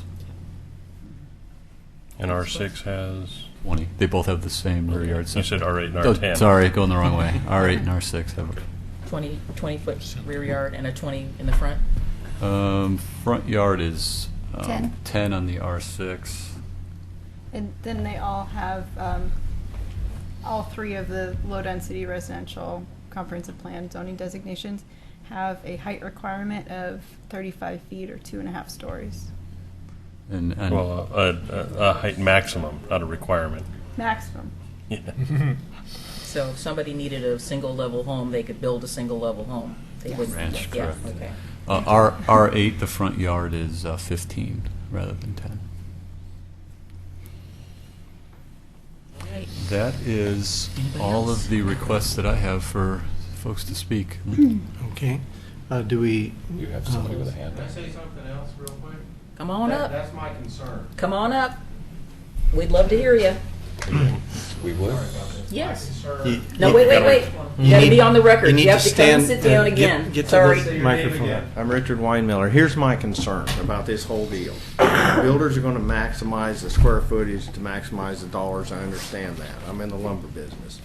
And what's going to happen if you change this thing, they're going to maximize in 35 feet tall, 25 feet from the back of my house. And I understand some people aren't concerned about the value of their property, and I moved in and I understand that. And I understand people want to maximize their dollars and sell their acre for $1 million, but the builder's going to maximize everything. And I can assure you that whether they're planning on building today We're building it tomorrow. Some builder or developer is going to come in there and offer lots of money for all this property, and I'm going to have 35-foot row houses behind my house because they're not going to build it unless they can make money. And you said 20 foot back, so that means I've got 35 feet from the back of my house to the next house and 35 feet tall. And No, if they maximize it in that's a the lot like that- maximum. They I can build understand, I a understand. two-story house. They don't have to build a two-story house. I understand that, but they're not going to build a one-story house on a 8,000 square foot lot. I don't know. We're all getting older, and a lot of people don't want to do the stairs anymore, right? Yeah. I understand what you're saying, but my concern is, and my neighbors' concerns are, that we're going to end up with a whole bunch of people right behind us. We're going to lose everything that's back there. I mean, it's not my decision, it's I your know, but the decision. option is you could buy Mr. Westerman's property. Well, we've already tried a to couple protect times. your Him and I have your actually back. tried to buy the property back there before, and we were told the property's not for sale. Well, Not to him. You can talk to him. He's not there. to him, but the people that own the big lot. And that was our whole purpose of trying to buy the big lot, or part of it. Thank you very much. Thank you very much. Tony, can I ask a quick question? Is there any estimate on this size of property, or is it too early? How many homes R6 would be versus R8? 25. Yeah, their transportation study provided an estimate, but they used the raw land count, so it didn't account for the houses. the square footage for the streets, which can't be counted in your minimum lot size. So, So we're not really sure. It said 16 houses in R8 and 25 in R. Okay, that's what I was That's gross, not net. Yeah, Yeah. that's not net. So Yeah, It would be that's worst case if they Yeah. didn't build any roads and they hiked in and out. and 11 in R10. So 11, 16, 25. Thank you. So, Tony, do we want to give the applicant an opportunity for Yeah, rebuttal? absolutely. Okay.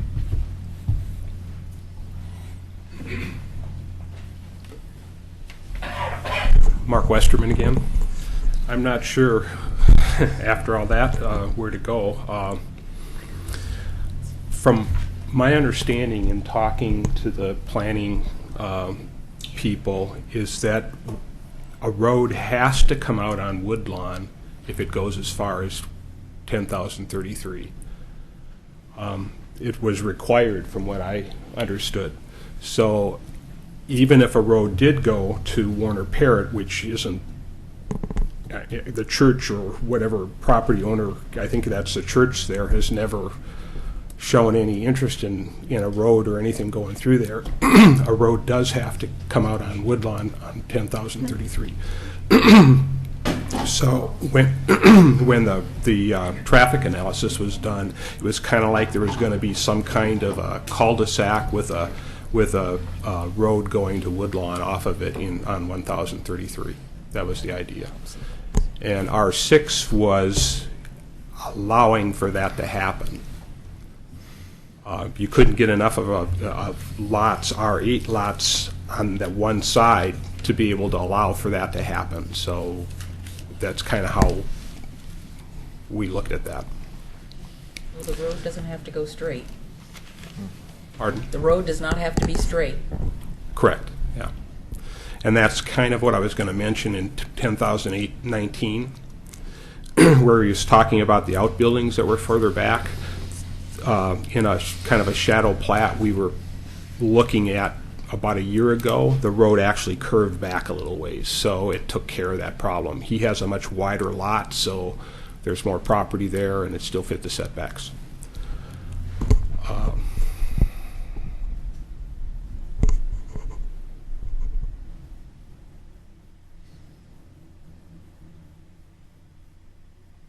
Can't think of anything else. Okay.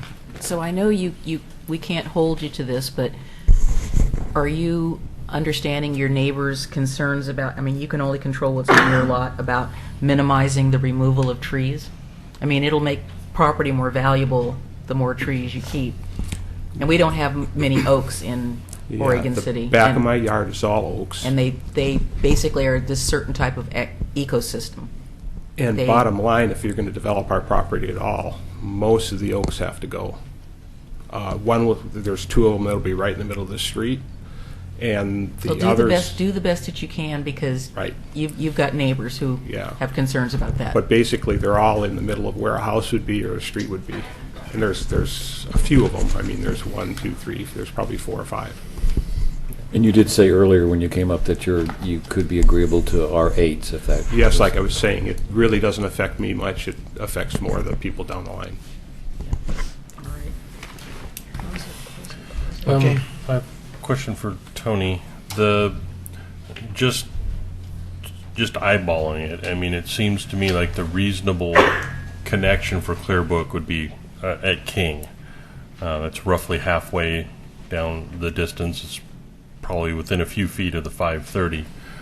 If 1033 developed but 1055 didn't, they'd only be required to do a half street, wouldn't they, if the choice was to make the connection at King to have a good intersection? Or would they have to do it all on 1033 and there would be a zigzag at that intersection? Yeah, I think you're looking at an offset intersection. I don't think You would have to look at get it it with there. the shadow plat. Yeah, there's no nexus to require that. No. I understand. I'm just, but we always try to make square intersections and not zigzags. And so that's what I'm. Yeah, our code now allows us to have an offset of 5 feet or an offset of much bigger. So they'd have to Probably be up figure around. out that design. Yeah, be up higher. Mr. Chair, can we close the public hearing? Yes. So the public hearing portion is closed, and we will have discussion. Commissioners? Bob? Well, in my judgment, from what I've heard, there's something wrong with this picture. I think the comprehensive plan, in a sense, is a contract with the community, and especially with neighborhoods, and all they're trying to do is hold on to a livable, safe environment. And I think there's some problem lots in here, and I have no intention of supporting this zone change. I think it just affects too many people in a negative sense, and I think our responsibility is to, as planning commissioners, is to protect neighborhoods as much as we possibly can. We continue to hear time after time after time traffic problems and safety problems in terms of alignment of streets and volume of traffic on those streets and speed. And now we're hearing sight distance clearance between houses and privacy and removal of various amenities on properties. And the applicant hasn't convinced me for my vote on this. So for what it's worth, I'm against this zone change. Okay. Paul? Okay, well, if the city had strict design standards and minimum open space requirements, plan development requirements, and the applicant came in and was looking for some kind of a cluster development that would save the trees, developing at an R6 zoning size at an R8 density so the trees could be preserved, then I'd probably be in favor of it, because it's a real good idea to concentrate density around schools and other amenities. I think that's good planning. We don't have those things. So we don't have enough of the tools to be able to do that. So this is really more of a, I don't know, an incrementalized approach at an R8 density or an R6 density. I think the very least I would allow or consider at this point would be R8, but I just think a lot of the pieces of the puzzle are missing. And I think that when people are coming in for zone changes, they need to come in for more than just a zone change. I think they need to come up with something more than that. I think they need to, I think if they're going to break the neighborhood's thumb on one side, they need to put a ring on the other and say, look, we want to have this density. We'll give you this. We'll give you the trees. We'll give you whatever. And we'll come up with a good plan that everybody supports.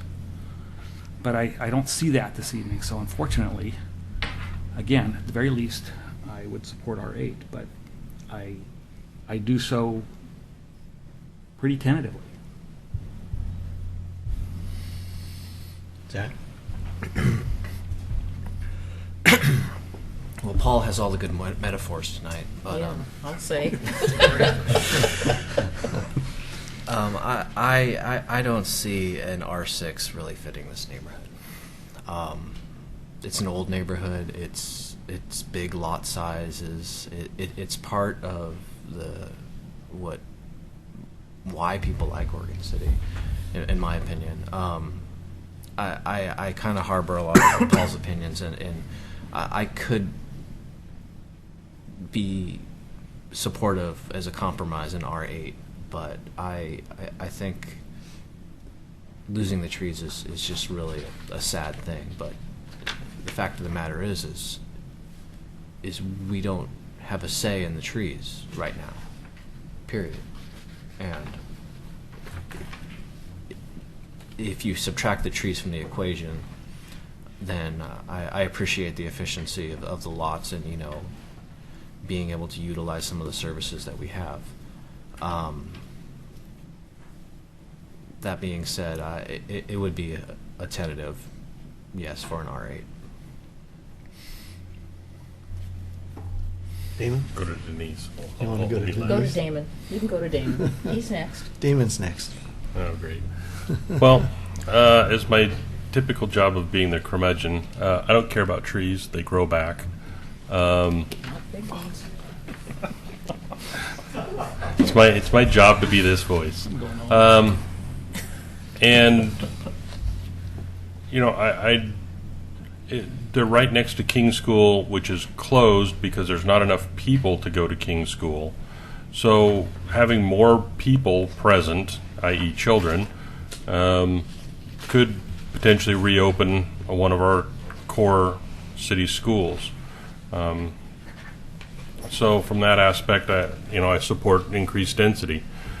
These lots are, incongruous with, the rest of the developments in the area. They're old lots, which is great, but I just look at the local map and I see these crazy, weird flag lots with driveways that curve and weave between buildings, and I don't want that to continue.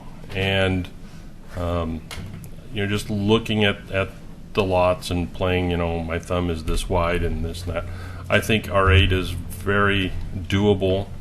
It's very consistent with what's going on, and it's a good transition between the R3.5 and the R10. I'm just trying to figure out how R6s would work. I see lots of little stub roads going out because some of these properties are big, and so I don't see how a 6 can be supported as without a lot of work. But I see 8s all over the place on this with Clearbrook coming around and curving and connecting back into Woodlawn. So my recommendation is to approve the zone change to R8. Mr. Chair, point of order, please. Yes, please. No offense, but Carrie, do we have the authority to modify a zone change when it's when the request is for something else? Yep. That was what Mr. Conkle and I were just discussing. Be a little louder, will you? The request is for an R6, and it's a request for a zone change rather than sort of a design review where you're sort of in a negotiated position with an applicant designing a project where you say, are you okay with moving the windows over here, or are you okay with putting the roof here, putting a height here. This is a proposal for R6, and so I'm not comfortable with changing that proposal without a request from the applicant to do that.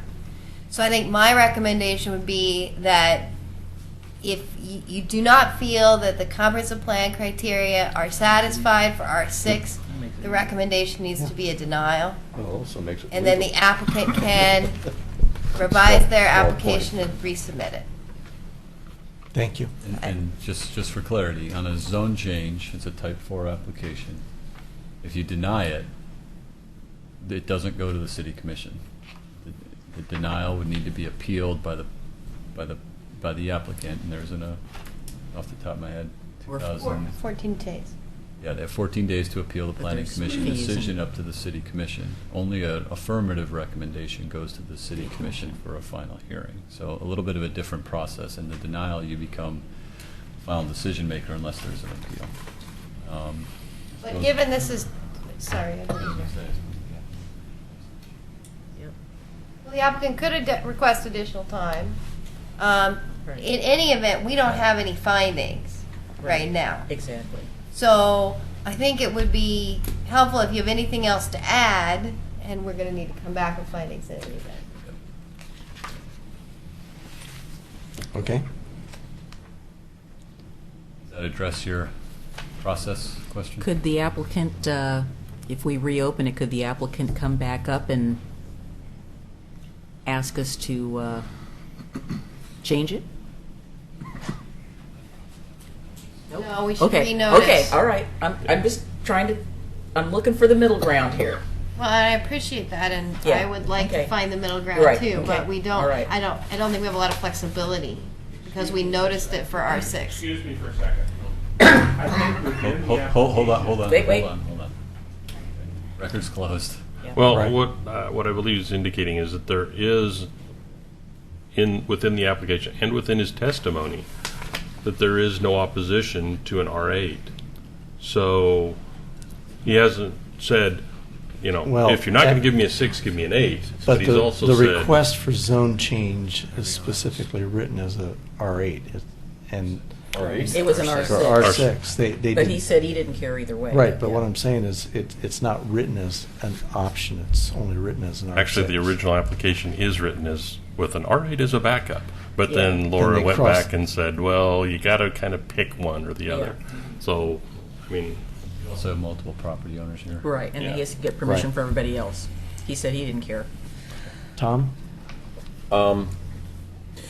Seeing that it's almost 11 o'clock and you're all going to miss the nightly news, after everything everybody lights just said, went out. the lights went out there. We're locked in here. oh, we can keep going. Then. I listened to all of your comments, and almost all of you are agreeable to an R8.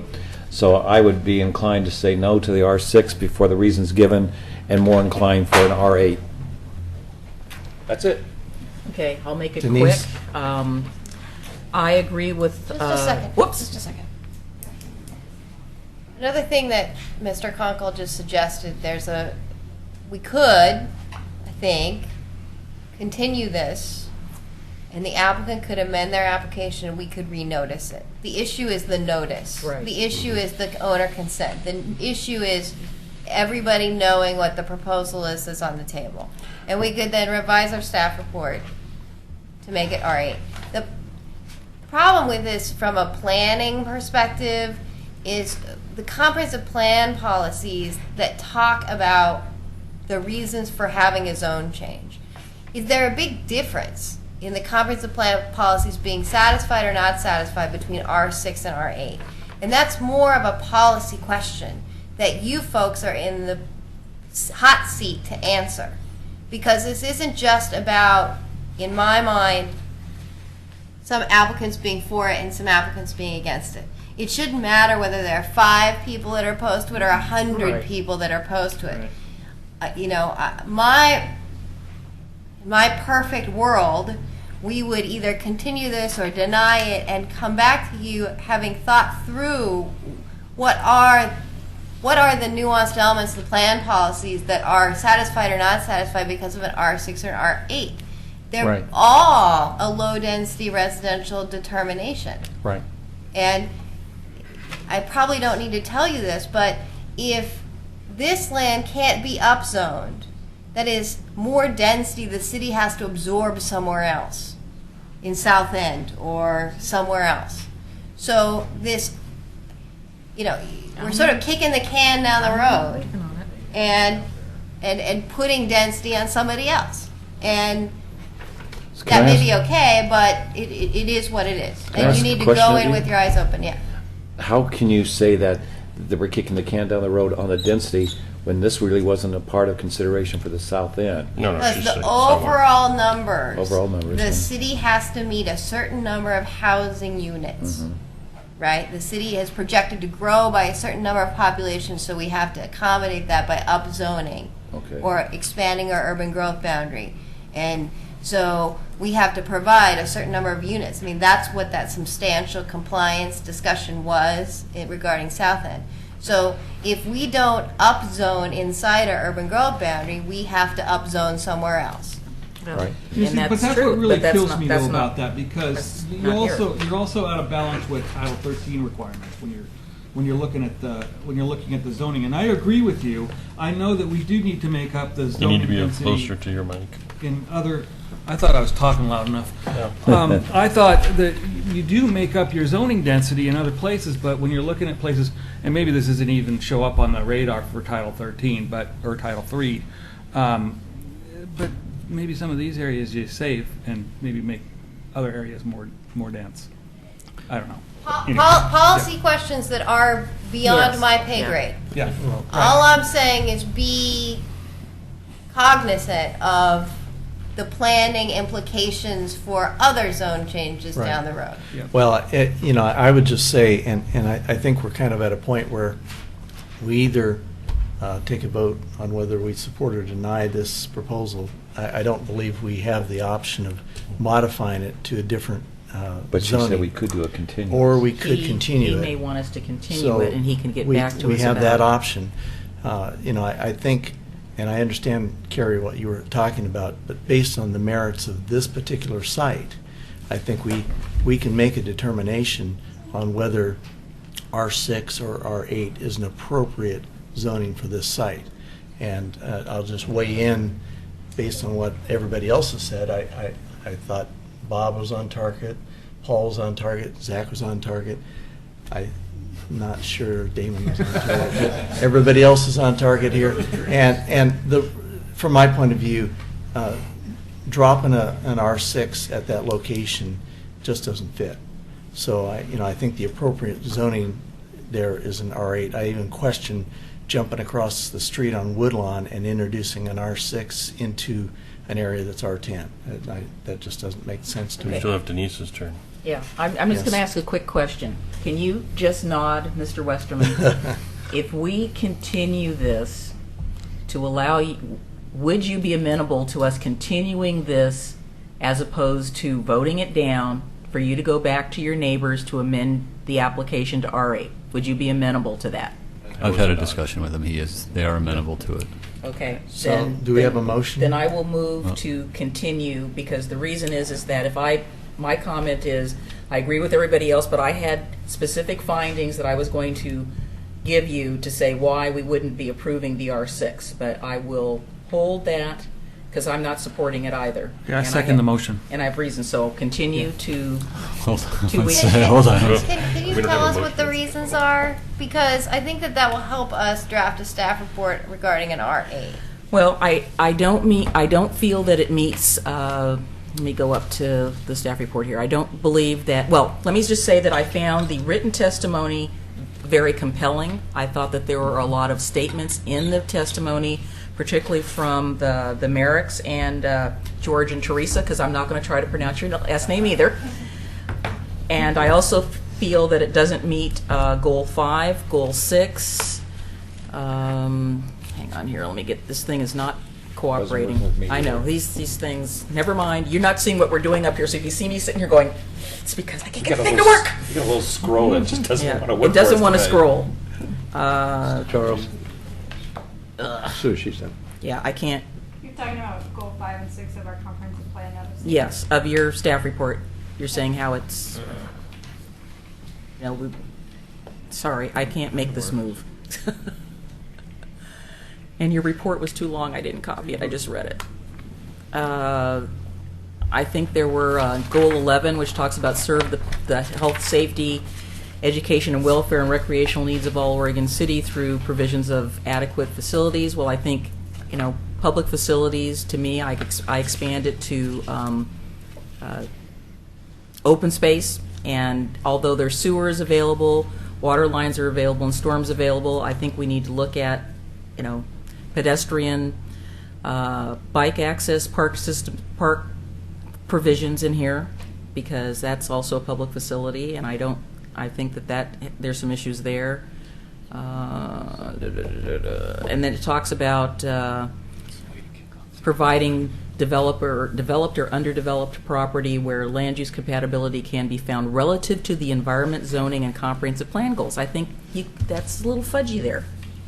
I don't think that this proposal meets that, at least based on the applicant's submittal. Anybody else want to throw anything else in on here? I'd like to speak to something. I get right back to my original point.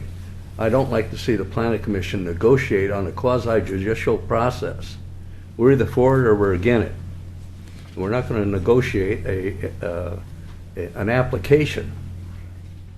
It might be on a subdivision or a comprehensive plan amendment or something like that. But we're either going to handle this thing cleanly or we're going to confuse the issue by joining with the applicant in forming an application. So I don't support that position. Do you want me to withdraw my motion? Well, if you would, yes, I would. I'd like to see a motion to the effect that we don't support or that we move to deny the application as submitted, based on the fact that I don't think the applicant has submitted supportable evidence that there's a need for an R6 zone on the property. That's my position. How do the rest of you guys feel about it? Well, let's take the vote. Damon? Well, I think very simply, as Bob said earlier, the comprehensive plan is a contract. Well, the contract also gives the landowner the right to go to an R6. Our job as policy is to decide whether or not R6 meets the livability standards and the appropriateness of the neighborhood. To me, the main reason I would have to want to continue it is, A, we're kind of hearing that there's an R8 vibe going here, and B, I don't want to have the applicant have to punch out another $2,000 just to do something where he's erasing a 6 and putting an 8 in. So if we continue it, the fees are still in place. We can move forward. If you still object to it, we can vote it down. But at least, things happen. We're setting a precedent, Damon. We've done it before. I don't think we're setting a precedent. I think we're doing this on a case-by-case basis. I really agree with you, Bob, but I mean, reading his application, he has R8 written in the application at the very top and in the language, and I think we could have done a better job at that time to making it clear that we're only applying for an R6 and that there was no chance that it could be an R8. If that didn't exist the exact way it was, I would agree with you.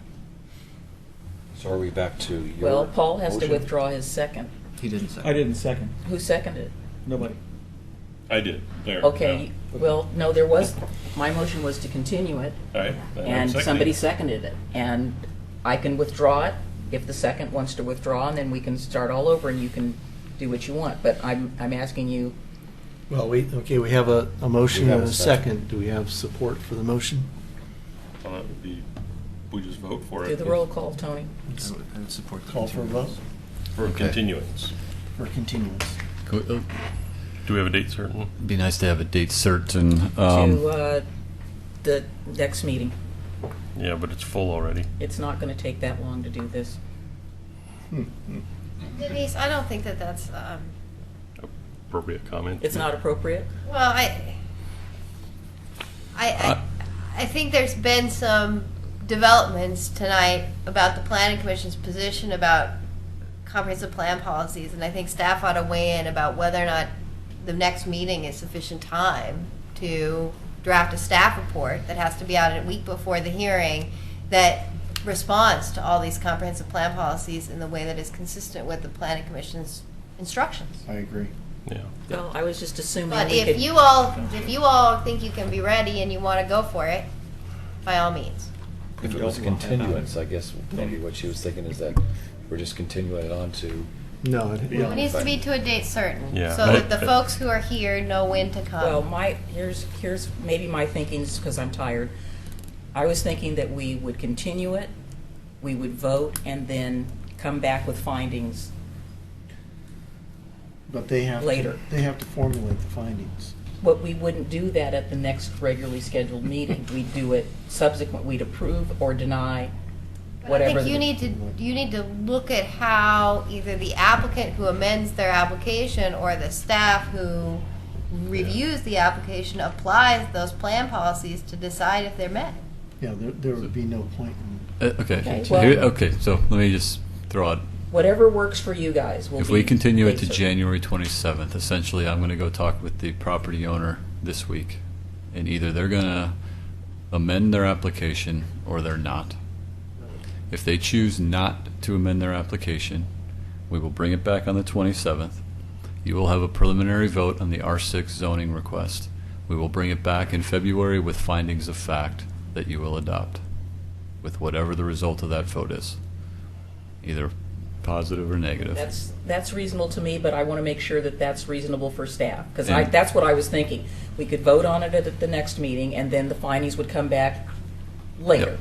And if the applicant decides that they want to amend their application, we're going to renotice this application as an R8 application. So we'll have a discussion about, since either we'll continue it to a date certain, or we'll address that procedural issue at the next meeting, should the applicants decide that that's something that they would like to do. Okay. So I'm comfortable continuing to January 27th, and we will have a decision then from the property owner on how they would like to proceed. If that's okay with you, then I'm okay I with that. believe we can get that done. Jerry, is that okay with you legally? I'm fine with that, as You're long, okay with it? the notice isn't gonna happen in advance of that hearing. No. No, it will not. It's just, we're Because just all we're continuing. gonna know is whether or not there will be An a amended app- continued hearing or not. Not, right. So we don't have to vote on the R6. You're not gonna Not vote tonight. on the R6 now, you'll, whether or not we can you're not gonna vote on the R8 At on the next January meeting 27th either. Either. Right. Are we going to vote on the motion? So I would amend the motion to a date certain, which is January 27th, 2014. Concur. Second.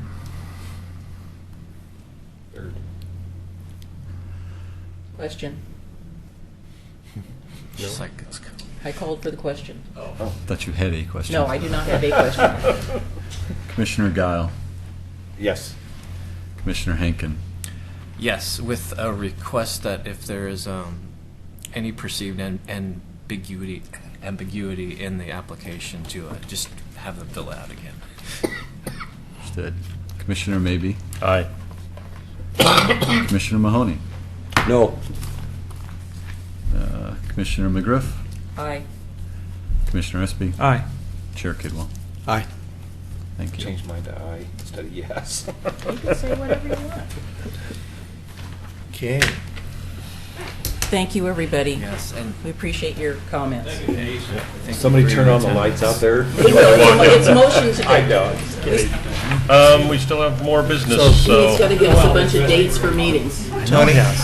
Hold on. I'm sorry, We're folks. We're not done with our meeting. We're still in session. We still have a meeting going Yeah. on. We have more business. Sorry, folks. Yeah, we have to stay, you get to leave. We're still in session. Bye, Jim, thank you. All right. Well, they're out there, the light's not coming on.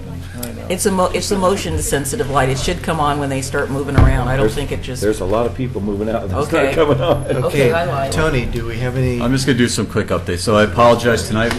At our December 9th meeting, we had talked about having a work session before this meeting on Willamette Falls Legacy Project.